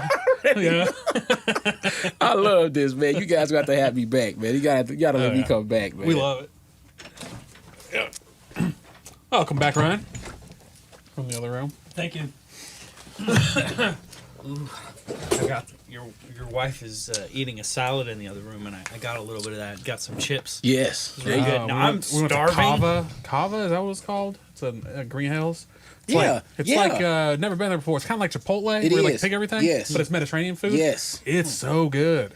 Yeah. Oh Chipotle my and Man, god. I love Mediterranean food, Yeah. man. Mediterranean, and I'm gonna tell you, Indian is pretty good, man. It's a spot I don't know where it is exactly, but it's on Charlotte, and it's right behind U.S. Bank. As soon as you get off White Bridge Road and make a right on Charlotte, right behind U.S. Bank, they have like an Indian cuisine place. It's kind of like a buffet style Indian cuisine. What's and it man, called? I do not know the name of it, but it's like it's a big sign that says Indian cuisine, and it's buffet style. I do like Indian food. You would love that, man. I promise you. And George recommended that. Shout out to George Seals for that, man. Okay, someone's asking, is it Primate the number one, Primate the word one, or Primate Prime the 8 1? So it's actually spelled Primate and the number 1. So it's Primate 1. And that's on Instagram. And like I said, man, if you check out my Instagram, I do freestyle. I do live freestyles, post up new songs that we're working on, man. It's really entertaining. It's pretty engaging. So, follow me there, definitely. And I'll give you a follow back. And, we can always just network, man. I have a couple of new singles out right now. So if you guys are wanting to hear any of my music, if you just Google Lil J.Bone, LILJBONE, on all platforms, Spotify, Apple Music, iTunes, Napster, Pandora, whatever. Exists? Yeah, it actually does. Really? It's crazy. You know what I'm saying? So whatever streaming platform that you get your music, SoundCloud, whatever, just Google Lil J.Bone, LILJBONE. I have new singles up. And we just put up a new single about a week ago, Slide, that was actually produced right here in this very studio, man. So in this very room. In this very room. So Is that on Spotify? Yes, it is. Oh, I didn't know. Yeah, you know what I'm saying? So everything's up, man. I tell you, once we finish, man, like I'm throwing it up like soon because people, they love the music so much. They hear it, they're like, wait a minute, you are like, your music is different, and it's like, yeah, listen, you know what I'm saying? So that's what we want. It's engaging, and like I'm starting to get into more melodic stuff, and you already know about that because we just recorded Set the Mood the other day, and it's more like a party song, and I think people are really gonna love that, but it's not out yet. You guys gotta wait for that one. So we're getting there though. We're definitely getting there. So Nice. Excuse me. All right. You still want to ask your Lil Nas question, or are you over it? Oh, is that what we were talking about? That's what You we were were- gonna say that in that's the what it was beginning, and gonna then I be. sidetracked it. But Oh, I was just gonna say with it. Good to bring back. Couldn't remember at all. I know, right? I was gonna ask. So, with how's the Hennessy? It tastes like Hennessy. What do you mean how's the Hennessy? Yo, it's great. tastes like it's making me popular. There you go. There you go. There you go. It's gonna be a lyric in your next song. Hennessy. It's probably the most. Hennessy. That's what I sound like. That's my artist. That's your artist Yeah. sound, just like that. Hennessy. Of any liquor, it's probably the one you hear in songs, as far as like specific name brand, more than anything else. You hear it a lot. You do. Because there's a lot of songs about like whiskey in general, Yeah. but Yeah. like specifically Hennessy. You Hennessy hear that a is lot. pretty popular. I feel like somebody Yeah. should have a Hennessy endorsement by now. Like as Right. much as people. Hennessy, if you're listening and want to sponsor us, If you want to Drink it every sponsor, show. we will drink it. if you're listening, they listen to every episode. I'm pretty sure. Yeah, I will if come- we got free alcohol, we would make that the drink of the show. course. Listen, if you got Hennessy, if you sponsored them, I will come by just to drink Hennessy. I will not talk. I would just be in the background somewhere just drinking Hanging out in the lounge every Friday night. I promise you. No, but so I was going to ask you. I was going to say because when it came out, it was a big controversy. Yeah. People were like, "Is it country music? Is Yeah. it not country music? Yeah. Is it rap or hip hop? Yeah. What is it?" I just- I don't know, what's your take on it? I just think that it was a cool crossover record. I think that an artist like Lil Nas X should be a Nashville artist, is what I thought. Being like that record embodies like a hip hop artist from Nashville, Tennessee. Coming up, like if you're from Nashville, you have to appreciate country. Let's just put that on the table. People think that there's this big misconception that hip hop artists don't like country music. That's a lie. We love it. It's music. You cannot be a musician and not like music. So what Lil Nas X did was he combined the two. I've been in Nashville 30 years. I've never thought of that. I've never thought to take a hip hop based song and put a country tune with it. So he did that. That's how you set yourself apart. He's a trendsetter. That he started something that I think people will mimic for ages to come. It's just once Lil Nas X do it, you can't necessarily go and do it right then and there, or people are going to say, what? You're copying. Right, so I right. just think that it's going to take time. That's more like left field stuff. Somebody once told me, whatever they're not on in hip hop is what you should do. whatever they're not on. So if everybody's being cool, you should put out something that says I'm not cool. If everybody's talking about haters, you should talk about women. So everybody was like you were saying, it's more violence in the street and it's gangster stuff. And then you have Lil Nas X who comes riding on a horse down Old Town Road. I just think that was the perfect record at the perfect time to catapult him into the success that he wanted because it was perfect. I love the song. I really think it's an innovative record. I think it's creative. And I think that Nashville-based artists can learn from that because I really want to collab more with like a Landa Lambert or like I was telling you, Luke Bryan or Toby Keith. I would love to do a hip-hop record like that. And Nelly and Tim McGraw. I know you guys remember the record. I forgot the name of the record with Nelly and Tim McGraw. I wish I can't think of the name right now, but it kind of started this crossover hip-hop stuff, and it's just, I really think it works. I think it works well. That's the one thing that's Lil Nas X, good job. You captured that. You definitely captured it. You want to capture what we call I got you moment. You want to have an I got you moment when you drop a record. That's how you definitely had that. That's you see what I'm saying? Like, I got you. It's like every time that song comes on, you're going to listen. You're going to bob your head. It's a good record. It's not anything that's too over the top. And he did what you want to do as a musician. You want to capture your fan base. He did it. And he just took a different spin. That's why I like it. I like the creativity. He took a different spin. He didn't use your typical hip-hop record. He took a country-based record. Who's done it?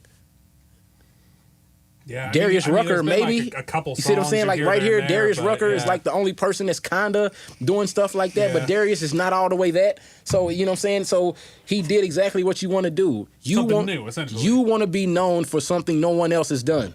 And Lil Nas X, he wrote his name in the history books with that record. So he did. I'll say the first time I heard the song, I was like, "That's kind of goofy." I was like, "I don't know." You know what? that. I think we all said but that. But after like listening to like 5-10 after times, I was like, "Yo, this dude is genius." It's like stuck in my head for. I was mad at myself. I'm like, "How the hell I didn't think of anything like that?"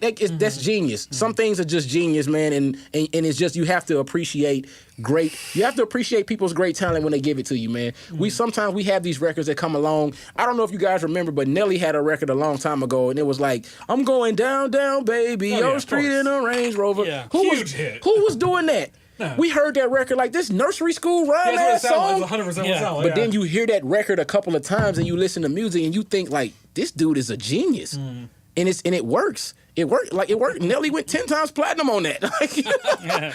So yeah, man. So I just feel a long time ago. I feel like I was like in junior high or like early high school when that came out. You know what? I think we were. I was pretty much like 10th. Yeah, I was around there. So yeah, man. But Lil Nas X is definitely Lil Nas X is an innovator, man. He's a trendsetter, and you know what I'm saying. And not his sexuality or anything doesn't have to do with the record. That's a good record, and people have to appreciate that. And I love it. I definitely appreciate it. Every time Old Town Road comes on, I'll listen. And then he threw Billy Ray on it that really just... I love Billy Ray Cyrus. Yeah. I've been listening to him since Achy Breaky Heart. And like people, you know what I'm saying? Like my mom used to have some shorts that says, "Look at my achy breaky butt." You know what I'm saying? So like that's what I'm telling people. Like it's a misconception that hip-hop artists, we love country. We love I love every genre. I love everything. So...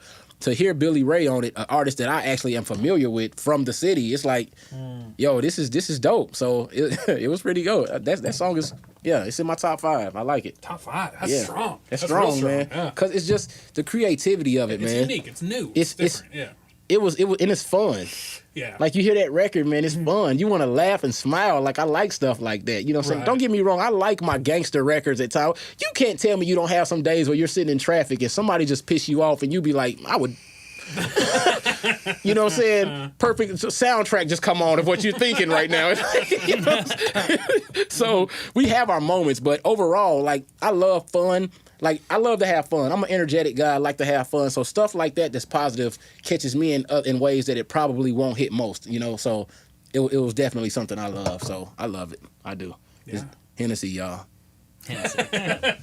Hennessy. We need to start hitting up people's liquor companies, see if we get sponsorship. I'm telling you, man. You know, like with Kentucky right here, all those bourbon, all the people making bourbon. Man, I'm trying to tell Someone's you. Someone's got to give us some free bourbon. Somebody got to give us something. I mean, who knows? Well, you guys could start broadcasting live from the bourbon spot. Right, from like the distillery. We're at the distillery, like, you know. Kentucky's not that far. It's not. I would definitely do it. Like I told you, closer than going to the Jack Daniel's distillery. Yeah, I would not have to be on the show. I would be in the background just drinking. Okay, like that's my. Hire me to just be your on-site drinker. Hire me to drink. It's like the dream job. I posted on my Facebook page the other day Snoop Dogg, and I just found this out. I forgot what I was looking at. Snoop Dogg was he was on the Ellen show. Snoop Dogg hired a guy that does nothing but roll blunts for him. I heard about that. Yeah.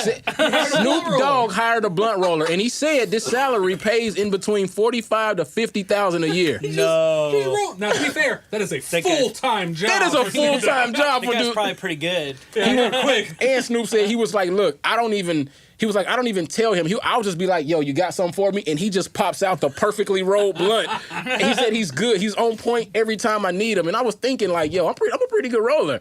Like, you know what I'm saying? Like, I was like, what benefits come with this, Snoop? Like, what's the benefit package looking like? 401k? You mentioned Snoop Dogg on Ellen.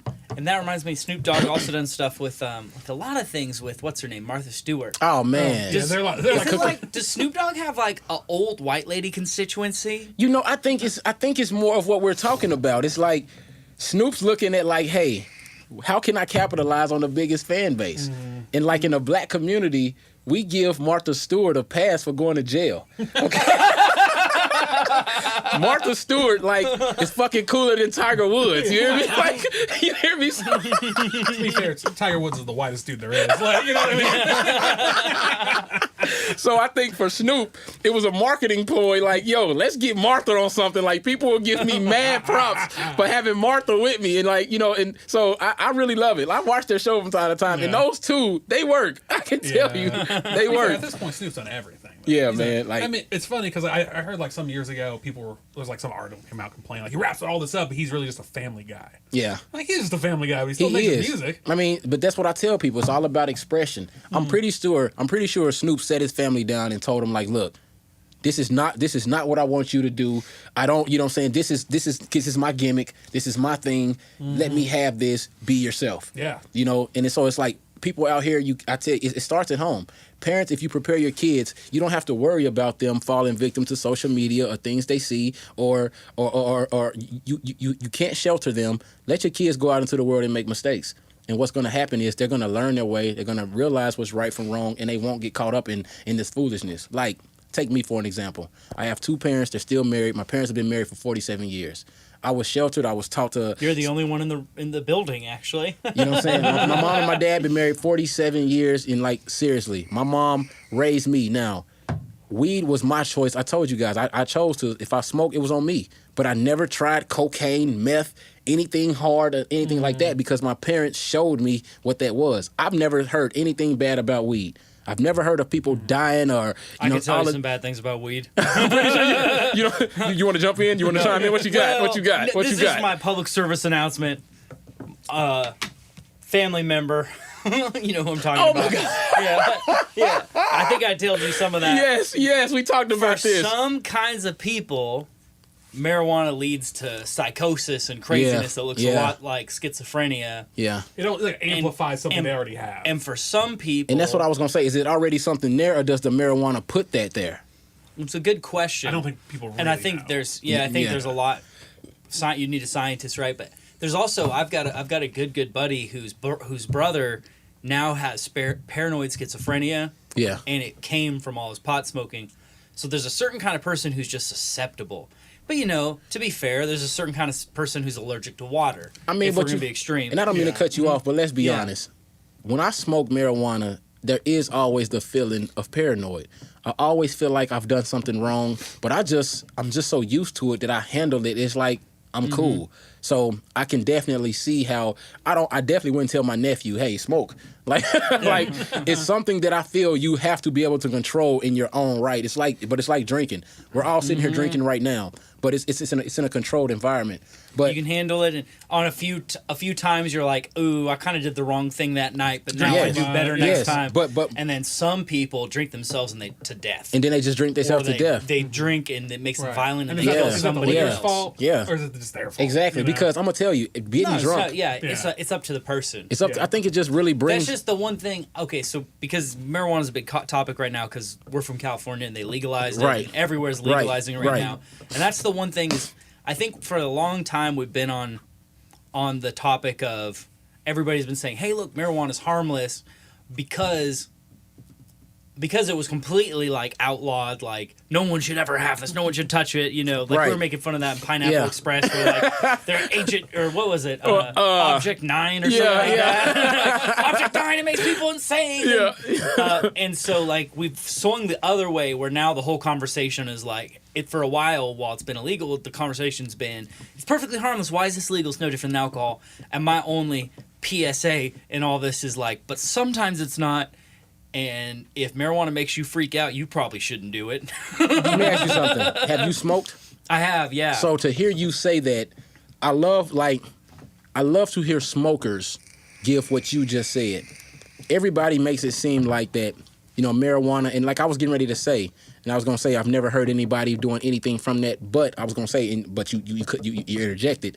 There are certain times that marijuana has gotten people to do things that wasn't necessarily in their character. Well, they're inebriated. Yeah. And you see what I'm saying? Like, and I just recently learned, and it's funny, I should have known this, you can get a DUI for driving under the influence of marijuana. Oh, yeah. Mm-hmm. So I didn't know that. Like, I had a friend that just got pulled over, and they got a DUI. They was like, I took the breathalyzer, and I passed it, but I was stumbling.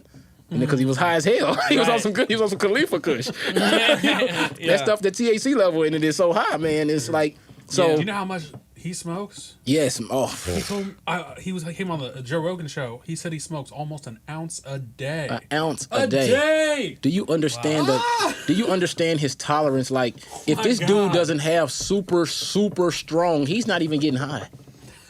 Yeah. That's like, you're almost ready for cocaine at that point. Like, think about that. Yeah. I mean, think about that. If I definitely have never gotten to the point where I smoke more than a quarter a day. So I don't know what it's that like. Sounds like a lot. You see what I'm saying? But I said I've never gotten to the point where I'm smoking that much. So to be on an ounce, you're damn near ready for cocaine. Like, you might need heroin at that. I'm just saying, like, that's a dangerous level right there. Yeah. I just think weed's like anything else. It's like with a substance, you know, like I've had experiences where I had just the tiniest amount and I was like, I'm good. This feels like I had a few glasses of wine and I just feel nice. Yeah. And then I had one time where, and I didn't even have that much. It was like a puff or two. But for whatever reason, I don't know what the reason is. But for whatever reason, that night, I thought I was gonna die. Yeah. I thought all sorts of crazy shit. I remember I was in an elevator of a hotel and I heard two guys, they were talking about Cuban cigars. And in my mind, it was like, they're talking, these are two spies, and they're talking in code. And when they're talking about the cigars, they're really talking about they're here to assassinate That sounds like shrooms. Right. And I told some of the guys later, I'm like, hey, what was in that weed? And they're like, no, it was fine. We all had it and we were all fine. But it's something like, happened. it's different for And everybody. So I don't know. I always tell him, I'm like, I'm ambivalent towards weed. That's my word. Ambivalent means you don't know one way or the other. You don't know in a way. Yeah. Yeah. And I'm like, I think there's some good things and there's some bad things. And for a certain kind of person, it's the worst thing for you. And some people just handle it great. Some people handle, because I wonder. And myself, I've had good and bad. So I just mostly don't touch it. And when I have touched it, I'm really extremely careful. I'm thinking because like, I've seen what it can do to a certain kind of person. I'm like, Snoop is getting older. He shouldn't be able to handle all of this. You see what I'm saying? Like they said, J. Anthony Brown. J. Anthony Brown is like he's on the Steve Harvey Morning Show, and he talked about one morning on the show the time that he smoked weed with Snoop, and he said he was like, "Yo, these guys were at a party. It was like I think it was an Oscars party or something like that they were out in Cali, and he was like, Snoop had his own room, and everybody was just coming in there, and like he was like, I just noticed that people wasn't staying long, and he was like, they was coming in there and they was taking like one hit, and they was getting so high that they was just like gone. So he said he recalls coming in there hitting Snoop's joint twice, and he don't even remember what happened for the rest of the night. But he was like, Snoop had told him that was like his 12th joint.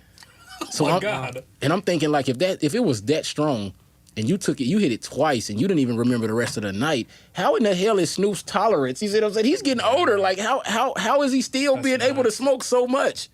Yeah, so Snoop Dogg he streams on Twitch. He has a Twitch account. Does he? Every once in a while. And he was for a little bit a lot, and he was smoking weed on stream. And it became this big controversy because you're not allowed to do that. You can't do that. Oh. And it got to the point, like, they were going to ban him from Twitch.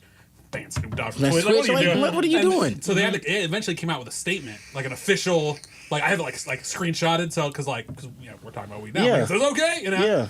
Yeah. So they said, if it's legal, you can do it. And he was like, well, I was in California. Wow. Why don't we have our next stream from San Diego, okay? That'll be a different episode. Why don't we do that one time, okay? Just have all our little goodies on the table and everything. Speaking of San Diego, you know what you remind me of is PM. Have you met him? Yeah, you talking about Chris? Yeah, you know what I'm saying? Like George. He has an uncle in San Diego, so that's why I thought of it. Yes. But he's similar to you, that he has a real positive mindset. Yeah. At least we haven't hung out that many times, but we had him on the show, and I feel like he has a real positive mindset. PM, he's a really good guy. We actually did a record together. You know what I'm saying? I'm trying to actually release it. I'm trying to re-release it. It came out a while ago. We didn't put it out the way we wanted. But yeah, man, I told you, I'm just a fun guy, man. Like, I need that. I need motivated people around me. I need positive people around me because, like I said, man, when growing up, I always had to be, I had to be the best version of myself. I wasn't allowed to bring a B home. I had to make straight A's. You know, so it's like being an intelligent person, you kind of attract what you are. So I tend to attract intelligent people, and I just want to come off as a person, man, that loves everybody, that will support you with anything that you have going, that always wants to give that message of be yourself. You know, do not allow what people say the societal norms are to control you. You know, formulate your own opinion, find stuff out for yourself, do research, get evidence. Do not take anybody's word for nothing. You know what I'm saying? And it just comes across at Radiance as a person. I'm living, man. Like, I tell everybody, like, and I guess I should tell the fans and everybody that's listening. About 4.5 years ago, my ex-girlfriend died of cancer. And in the same year, my brother died of cancer. And I told you guys that when I went on tour, that was one of the turning points in my life. Well, my brother and my ex-girlfriend dying was another turning point in my life. When that happened, I couldn't do anything musically. I couldn't rap one bar. I couldn't write anything. I couldn't do nothing. So I had to regain my love for life. And, you know, when you lose a brother and a girlfriend, it was tough. I didn't know if I was coming or going. And it just took the fun out of life. I contemplated suicide a lot. I was just on the downward spiral, per se, because I didn't know how to deal with it. And I hate to say this, but being black, we don't like to talk to counselors. I think I'm better than counseling and stuff like that. I probably should have had some counseling. I just lost a girlfriend and a brother. That was traumatic. Yeah. So instead of actually seeking the help I needed, I kind of took the cool role, like it's not affecting me, and it affected every aspect of my life. I'm not a really religious guy, but God saved me. And I just feel like that it's my obligation to give that positivity back now, because I'm back. I'm back better than ever. I'm making better music than I've ever made. I'm doing things that I've never thought I'd be able to do, and it's just because I just surrendered to God. I just told him, hey, get me through it. Get me through it. Nothing else would have helped. Nothing would have helped. Smoking didn't help. Drinking didn't help. Nothing helped. Yeah, that's the worst when you get to a point where your vices won't help you. Yeah, you see what I'm saying? Like, they won't help you escape. Like, what do you do? It's either you give up or you find that answer. And for me, it was just praying, and believing. It's one thing to pray. It's another thing to actually believe what you pray. And I just knew that, hey, I'm going to be okay. And I just feel like you speak into existence what is actually true. So if you tell yourself, you know what, I can't do this, then you can't. But if you tell yourself, I can do this, you just can. And people say, well, hey, that's broad and simple, but it's the truth. Telling yourself, you can convince yourself of anything. You know how people believe a lie? You can tell yourself a lie for so many times that you actually believe the damn lie.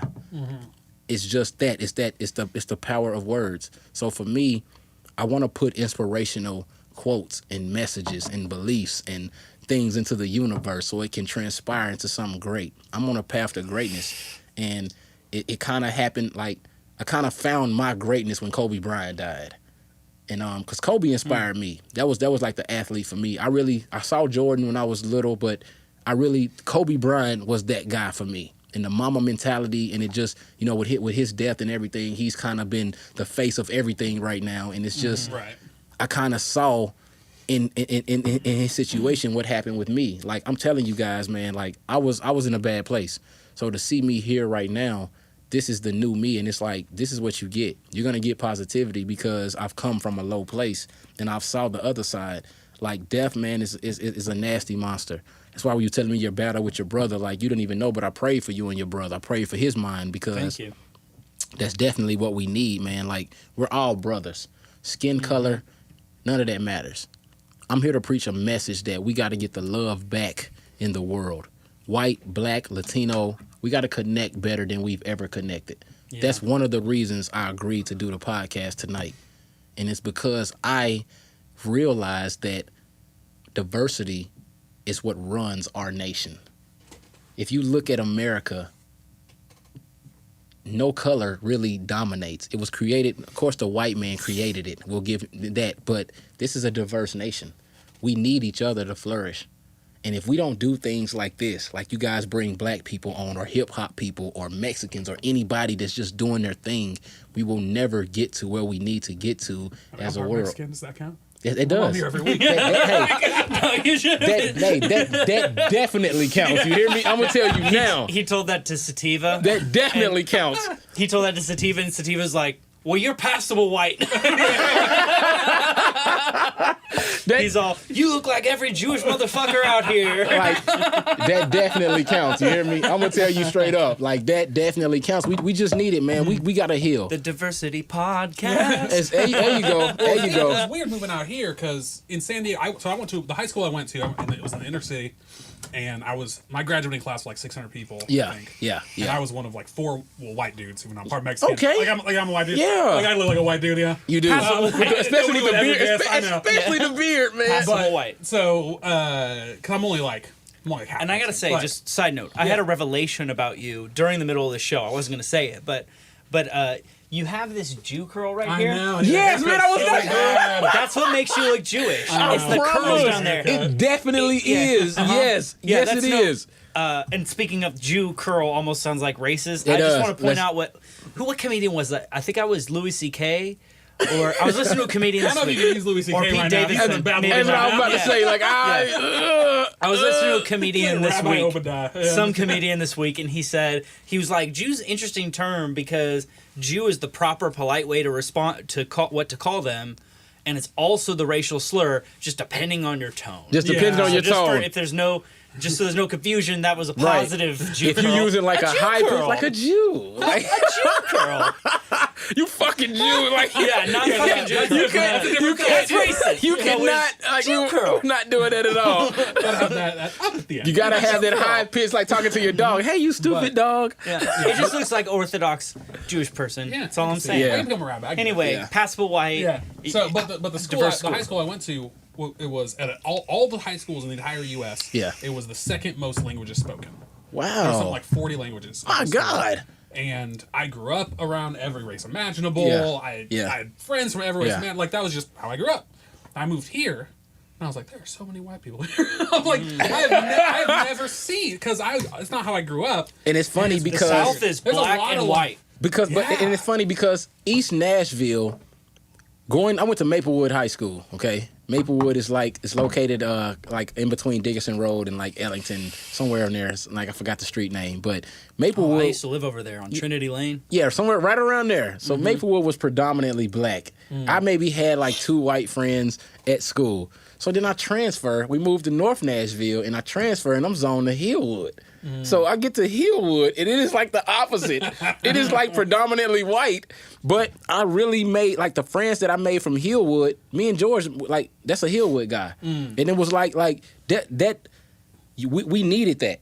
Like, I needed that. Being from the inner city, like, I grew up in the projects. You wouldn't be able to tell the way I talk and the way I carry myself, but you kind of needed all of those different. You needed the projects. It got you your toughness. You needed to be around diversity. It showed you, like, the work environment and things like that. So I just feel like diversity is what really makes you. The people that have not been around it, it's kind of like you look at them like they're almost Amish a little bit. It's like, wait, you know what I'm saying? It's like, wait, you don't know what to do? Like, you know what I'm saying? So It's funny when you see someone like who grew up completely like in like a just around their own race. Just around. And then they get around and then they don't know how to act. They're like, they're just like they're the same. Like for the most part, it's just be normal. Just be normal. Stop being weird. Just be normal. Stop being weird about it. I promise, man. So it's just those moments. Like I really thank my parents for putting me in moments like growing up in predominantly white schools or growing up in the good neighborhoods. And like I had a best friend. His name was Jacob Leaf. He was a white boy, and man, you couldn't tell us apart. You didn't have to tell us by that name. You see what I'm saying? you kind of knew it, huh? You know what I'm saying? But his name's Jacob. His name's Jacob. Leaf. So it's like you couldn't. We was like twin brothers. Actually, I learned how to play. What is it called, you guys? The table. I think it's table tennis with the ping pong ball. Like ta, ta, ta, ta, ta, ta, ta. I think you know what I'm saying? Ping pong. Yeah. His dad. I learned how to play ping pong from a white man. Okay, and I promise I was badass at it because of him. Like, this dude was one of the greatest ping pong. So like for me, man, I don't see color, man. I see who you are. I mean, like I said, I probably couldn't hang with Kanye. I'm gonna be honest. Kanye's a black man. That's not me. Like that type of person, that asshole, I think I'm better than you, or I don't like that. I like humble people. I like humility. Like I was always taught, man, you can be good at something, but you don't have to brag about it. Yeah. Like I was always taught that it's not a such thing as bragging. You're either good or you're not. So if Ryan say, hey, I'm the dopest producer on the planet, he's not bragging. He's really the dopest producer on the planet. This is how I was taught. I don't say it, though. You know what I'm saying? So I need you to say it. That's right. But that's the way it works. You learn that you never say you're good at anything. You just show people how good you are, and they say it for you. I've been told the same thing. Like, if you can't.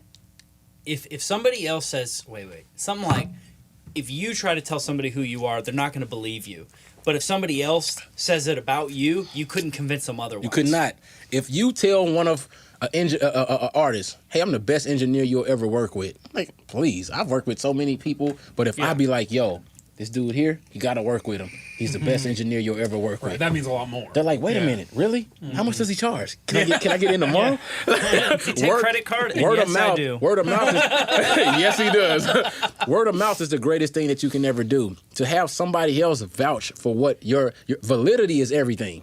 To have someone else put their person on the line and say, I vouch for you. It really holds weight with people. We value that for some reason. That's just to hear somebody else say he's dope. Hey, Jordan's the greatest. Really? Okay, I'll buy his shoes. They say in songwriting, show, don't tell. Show, don't tell. Show, don't tell. And they say that all the time in songwriting. Like, show me how good of a song. Don't tell me anything. Because from the lyrics, and I listen to this track, I'll know how good of a songwriter you are.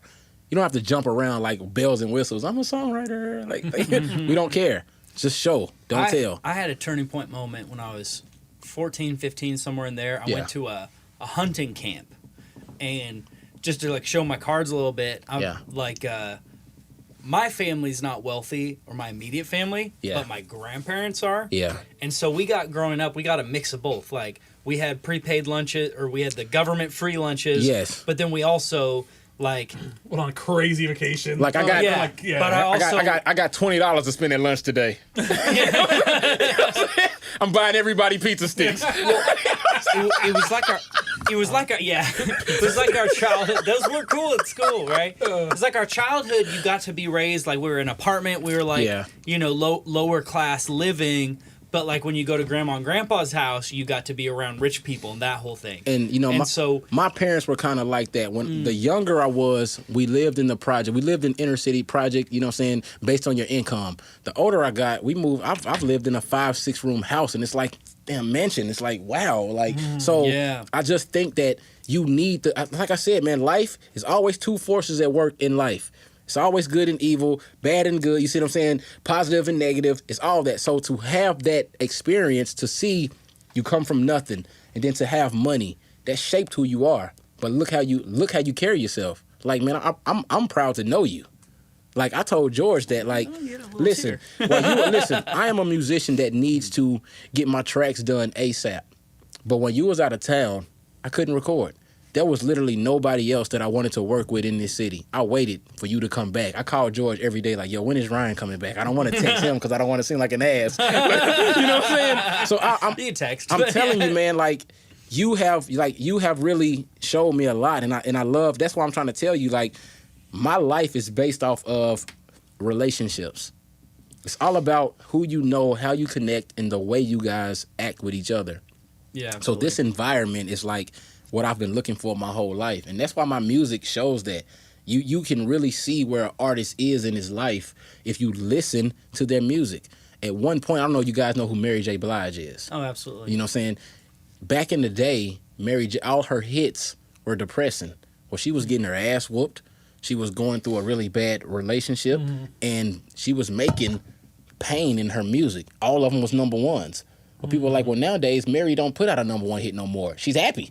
You know what I'm saying? Like, she's gotten into this lane now, and it's hurt her creativity, but it's better. Like, which one is better? Is it better to have great creativity and I make these good songs, but my life sucks? Or is it better to have my life great and I really don't write? You see what I'm saying? Like, which one's better? You know, so it's just so you don't understand like how much an engineer can influence an artist, because who you are says a lot about the company you keep. See what I'm saying?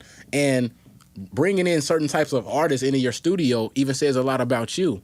Like, George doesn't give everybody Ryan's reference. So for him to tell me, hey, you can record with Ryan, that speaks volumes on who I am, because he knew that I would mesh well with who you are, and everything is just, it's not going to kill the vibe. Matter of fact, it's going to take that vibe to the next level, because Pretty Boy knew that Jesse's the type of guy that when he meets people, he builds that relationship and mends that relationship. I even told you that I don't like recording everywhere because I'm personal.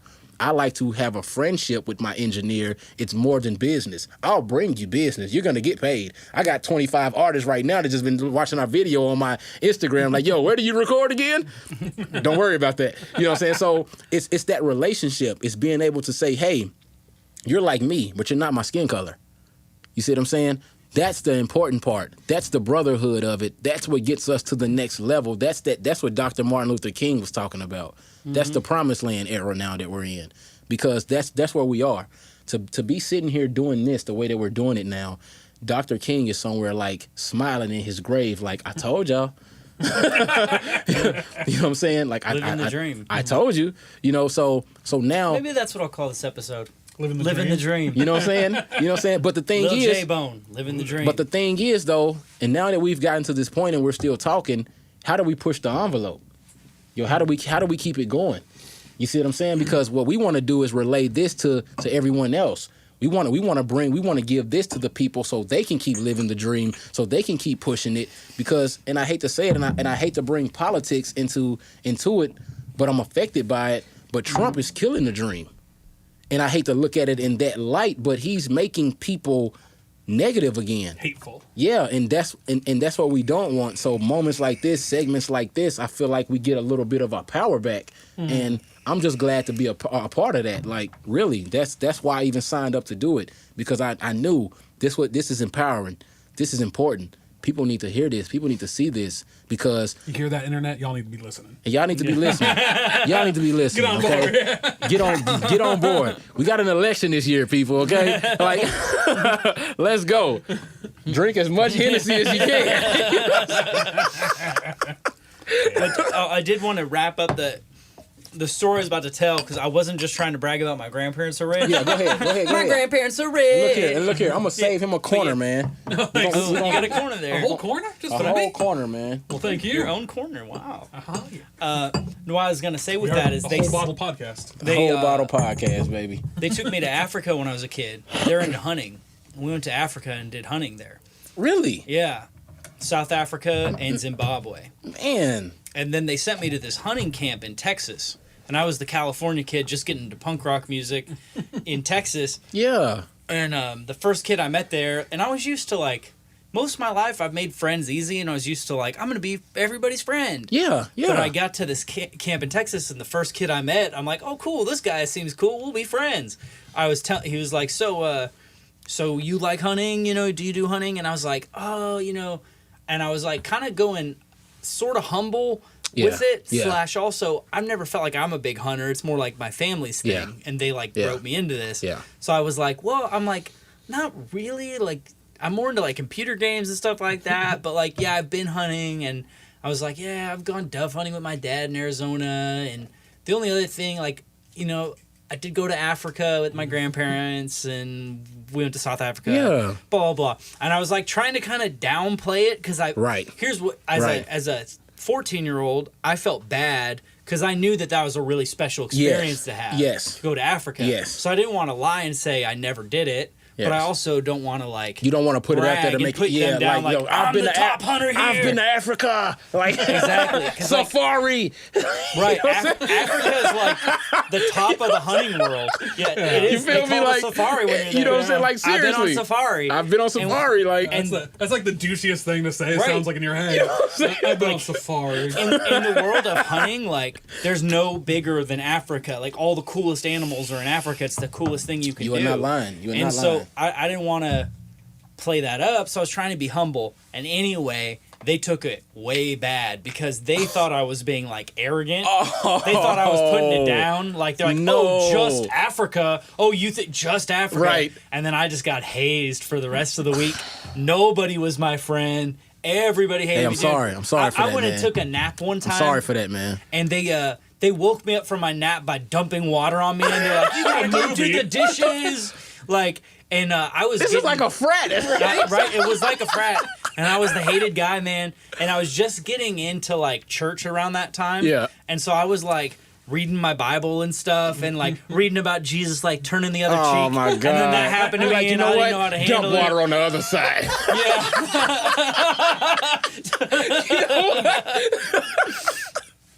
And man, it was just the worst week of my life, man. And, I can only imagine. That could go to a fucking hunting camp is awesome. Like, it should be. That's so cool. Yeah, that does sound cool. We shooting rifles. We finna kill shit. Like, you know what I'm saying?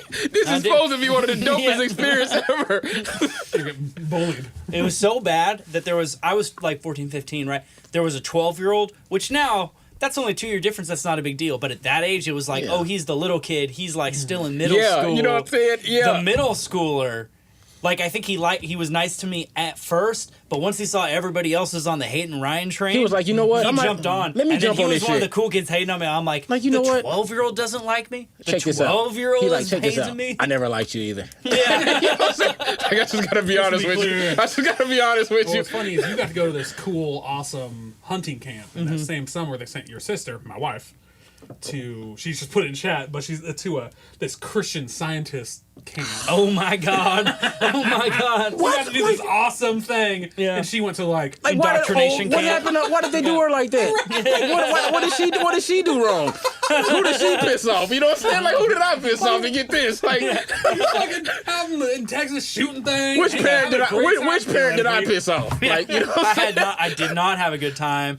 Although, I did have a really life-changing experience, and that was they had a part of the camp where they had a bunch of African animals there. Because Texas isn't too different of a landscape from Africa. You know, I've been to it's like a lot of flat surfaces and stuff. Deserty, but it's not like Arizona desert. There's vegetation and stuff. And so they had like a bunch of African animals there. And they had a giraffe. And when they took us around in the back of a truck and drove us around with all these safari animals out. Yeah. And a giraffe came up to the back of the truck and they stopped. And it came up and it like, I'm right here and the giraffe's right here. And it like leaned down his neck at me. And then he did this thing where he stuck, I don't know if it was his tongue or if it was like, it looked like he puked up his guts, but there's just something flopping around in his mouth. Okay. And he goes, and you're like, oh shit. And he's like 3 feet away from me. And then they start driving away and the giraffe starts chasing us. And he's like, and they go pretty fast because they're tall, right? He was like, no, this is a sign from the universe. So he keeps coming, and this giraffe is like trying to eat me, it looks like, or fuck me. And like, that's what it looked like. It looked like the giraffe wanted my body. And he was like coming for us, and they're taking off. That was their sign. That was your sign from the universe that you had arrived. Okay? It was just sent from giraffe. You know what I'm saying? God sent the message through giraffe. So what you was getting was just giraffe. You know what I'm saying? he had a really important message to share, but all he could go is. You want to know what's crazy about Texas? I just need to finish that story. The reason I brought that up was to say that was the experience that taught me to walk humbly and not show all your cards.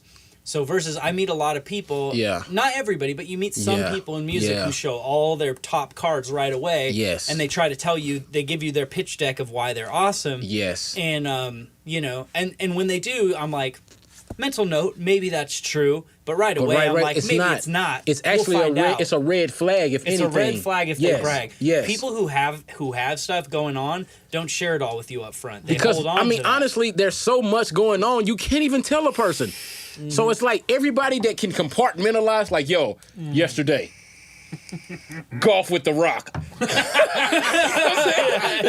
And then, like, brunch with Kevin Hart. But if you like, dude, who gives a shit? Like most people. If you did golf with The Rock yesterday, you're protecting that relationship. You don't tell people. You're not gonna exactly. You're not gonna. You're not unless they ask. Yeah, you know what I'm saying. If you bring it up, it's only gonna be to the right kind of people. And so So I learned a long time ago. I come tell you, I'd be like, bro, I just played golf with The Rock. And I met a girl a month or two ago, and she was telling me about how she struggled with problems of like everybody at her school was jealous of her because she was super talented. Yeah. Which she is. Yeah. And I don't know if I told her this story or not, but internally I'm just thinking about like you have to learn somewhere along the lines. If you're struggling with people, if people are being jealous of you, you just have to learn how to. You can relate to anybody. Right. If you're careful and you just don't want to say things that might put somebody down or make them feel bad, they didn't have the same experiences. We've all had our own cool experiences, but I learned a long time ago when I was 15, I'm like, I'm not going to tell you that I went to Africa until we know each other well enough that I have you don't care about it. You that have much. to It's have like you're not something that just makes me want to open up. I'm just not gonna give you this free ass information, okay? You gotta have like the code. You gotta put in the right keypad, like the key code to the iPhone. Mm-hmm. You gotta put in something right for me to open up to even know that it's cool enough to talk about that with you. And so I get it, you know. But I'm gonna tell you, that's more humility. Yeah. That's more humility. Don't brag. Stay humble. Sense it in people. Like if you told me, hey, I recorded a artist that is a platinum recording artist, and you have the plaque on the wall. That's not bragging. It's to show me your credentials because I am a potential client. So you want to make the most off of this client. So, hey, listen, the reason I'm going to charge you this rate is because I've done da-da-da-da-da. You know what I'm saying? But the problem I have with that, and now that it's cool if you really have that, but I think in music you find more than anything, on any given record, there's always some guy who did almost nothing, but he was controlling Pro Tools. He did a little bit, but he didn't control the sound. Right. But you walk around and it's like, I found this in San Diego. In San Diego, that's where Blink-182's from. Right. Everybody had worked with Blink-182 on some level. But the truth is it's a very small amount of people that actually made the difference. That's right. And so you find in music a lot of people talking about their credentials, but like they got coffee, but they represent it like they produced the record. Yes. You know, you don't want to do that. You remind me of my old engineer. His name is Aaron Rappert, and he was from San Francisco. And he had moved from San Francisco here. But when we talked, his personality was he was just a people person. And it was like you could hear it exuded out his ears, it exuded out of everything. And I don't know if it's something about the California area, but you just give off the same vibe that I had with Aaron. And George even said it. He was like, yo, he reminds me of Aaron. And like I said, Aaron is from he's in St. Louis now, but he was from that San Francisco area. I don't know if you guys are just cool or whatever it is about Cali, but people that I know from Cali, man, I'm gonna tell you, you know, when I was in California, they told me, they was like, listen, the theme of California in LA is we don't hate on you here. If you have something going, we embrace it. And that's pretty much how that city embraced me. Like, if I would have had a little bit of more money, I would have never left LA because I know I would have made it there. They wanted, like, Jay, what do you have? Like, what do you got next? Like, let's see it. I want to see it. Like, Nashville, they're like, we don't care. You know? Guitar? You don't have a guitar? We don't care. Yeah. But in LA, it's a different world, man. Like, Cali is a different world. They love your talent. And that kind of, like I tell you, man, like, my experiences shaped who I am. every part of the world is different. The way that they take music, they take relationships, they take everything. New York, I hate to say it, I'm sorry, New York, but you guys are assholes. Like, you know what I'm saying?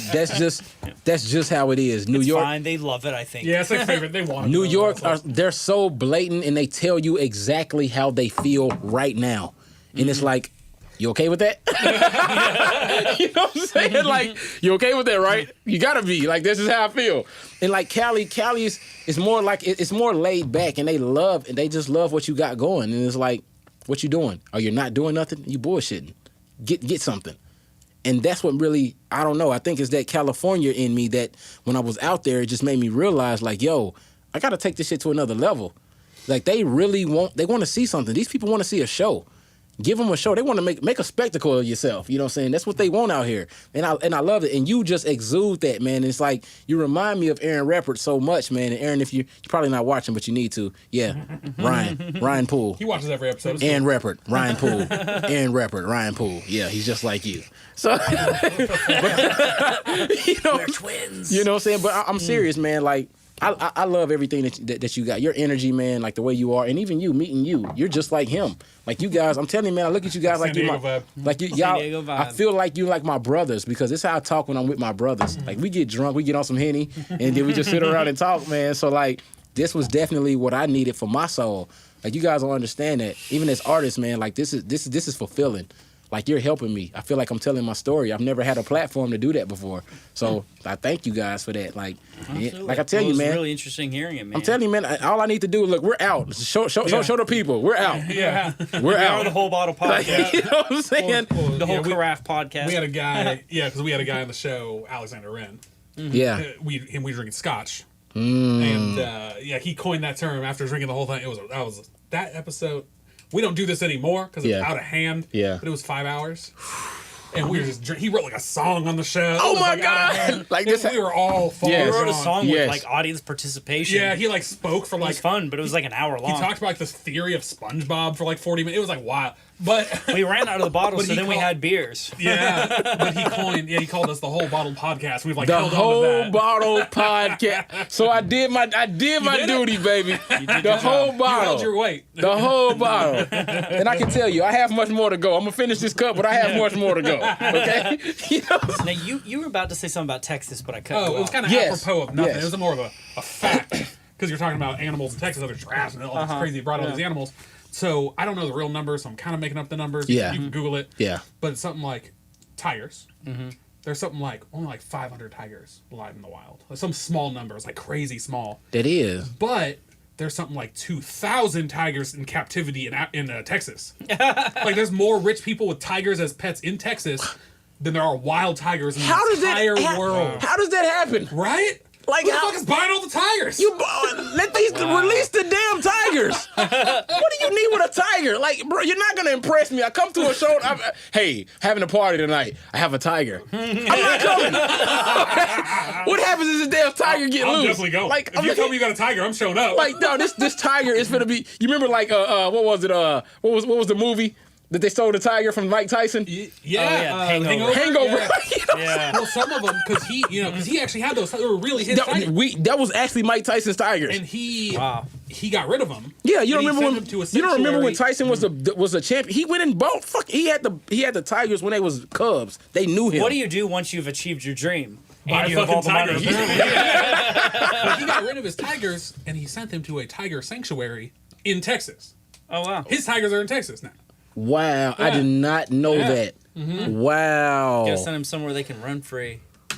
Well, if I could finish my Texas story, I told you everything I wanted to tell you for the sake of our thing. Yeah. But just as an interesting aside, years later, about 2 years ago, I was in Austin for South by Southwest. Yeah. And I was driving back from there to California, and I just so happened to drive right past that old camp I went to.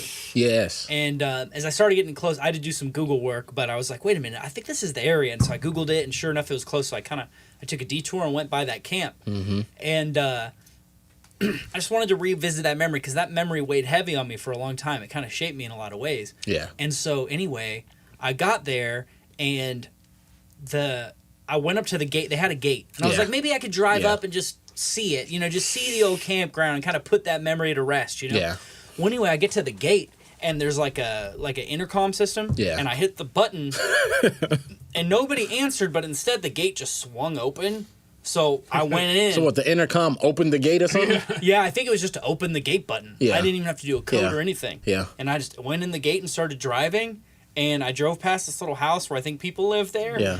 And I just kept going. And there was another gate. And I like pressed that button and that gate opened for me. And I was like, all right. And so I just went on a little safari in my Ford Focus. And Right. drove around. And it was the craziest thing. I'm in Texas, and there's African animals like running around me in herds, and nothing like it wasn't like giraffes or anything that nuts. Yeah. But it was like clearly not American Like animals gazelles and shit? It was like African animals running around me, and I just drove around there, and it was the coolest experience. It was so surreal, and in that moment, I started remembering all my experiences at camp. Yes. And I started thinking of it now as an adult. And I started realizing, like, wait a minute, those kids that were so mean to me that I've, like, hated all these years, like, I started thinking about how old a kid is compared to me now as an adult. And I'm like, oh, they were just dumb kids trying to fit in themselves. And they were making fun of me so that they could fit in, and because they were kids at a camp, too, and they were just trying to find a way. I wanted to ask you about that. What races were the kids? Were these white kids? They were all or white kids. Oh, so you went to South Africa and had camp with all white kids? Oh, no. I went to South Africa with my grandparents, and that was, it's like my white family with a white hunting guide, and then everybody else is black. Okay. But when I went to Texas, I was talking about the kids, the ones that was teasing you. Those are all white kids. Okay. Yeah. Okay. The meanest of the kids. I'm like, it was all white kids. But anyway, so when I went back to that camp and was driving around as an adult, I started realizing, oh wait, these were kids. How old's a 16-year-old? At that time, being 2 years older than me, I'm thinking they're older, mature kids. Like they're gonna they're being mean to me, but they're supposed to be not, but anyway, but now I'm like, oh, a 16-year-old's so young and dumb. He don't get it. They themselves are insecure and trying to fit into right. camp. So they're making fun trying of the to person figure out who he is at 16. Like, exactly. But as when you're younger than them, and you don't see it like that. you definitely don't see they're it. so old and mature and all this stuff. But now as an adult, I'm like, oh, they're just dumb kids too. And so I had this like healing moment driving around the Texas African safari and kind of reflecting on these experiences and realizing, oh, it was just kids that were being mean to me. Yes. Kids that do all sorts of dumb shit. Yes. And I drove out of that camp and was like, heal. I'm just like, oh man, I'm better. I'm good now. Exactly. You know what I'm saying? Like, I've been living with this shit for years. I came here for 20 minutes riding around and I'm better. Right. You know? And those kids don't remember it. And if they do, they probably remember me. They probably think of me as like some rich kid who went to Africa. Like, oh, fuck that guy who thinks he's so great. That wasn't what I was feeling, and that's what it was. They could have been like, he was really cool and we gave him the shits for no reason. Maybe. Or they don't think of you at all. Probably not. That was a long time ago, 20 years ago. You know what? They think of you because I'm going to tell you, a trip to Africa is just something that it changes your life. You know what I'm saying? And a lot of time, teasing is respect. See, one thing that you learn in the black community, you get teased because you're respected on some level. I got teased my whole life because I was smarter. I wasn't able to use slang words. My mom didn't accept that. So the slang words like "What's up, little buddy" and stuff, I learned that when I got older. I actually, like, you see, I'm tatted up.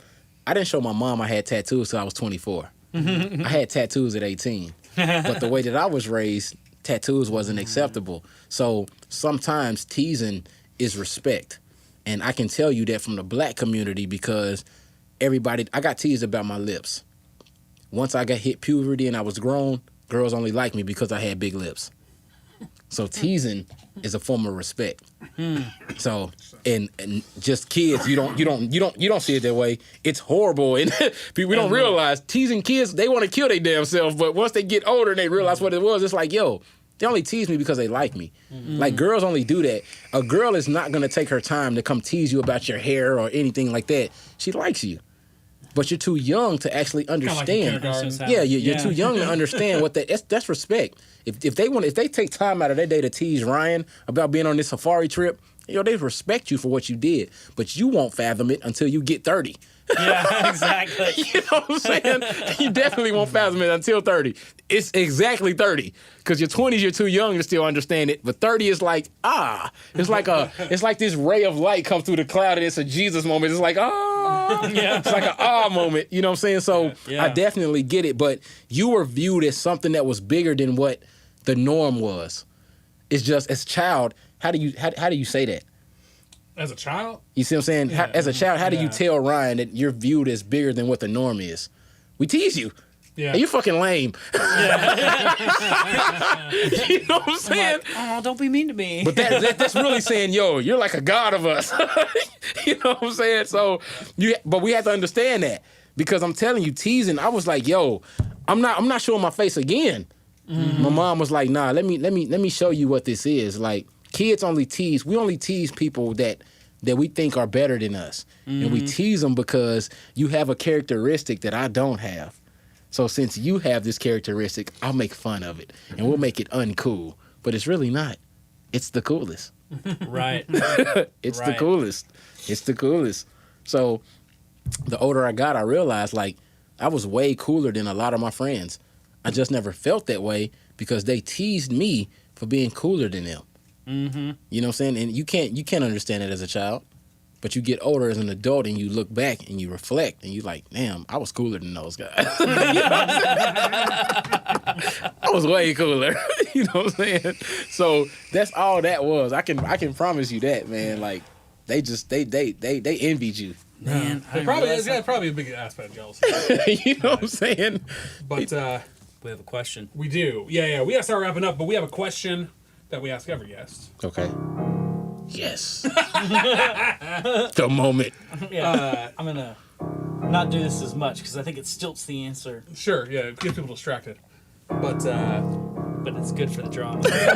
Most important question of the whole show. Now here's the thing.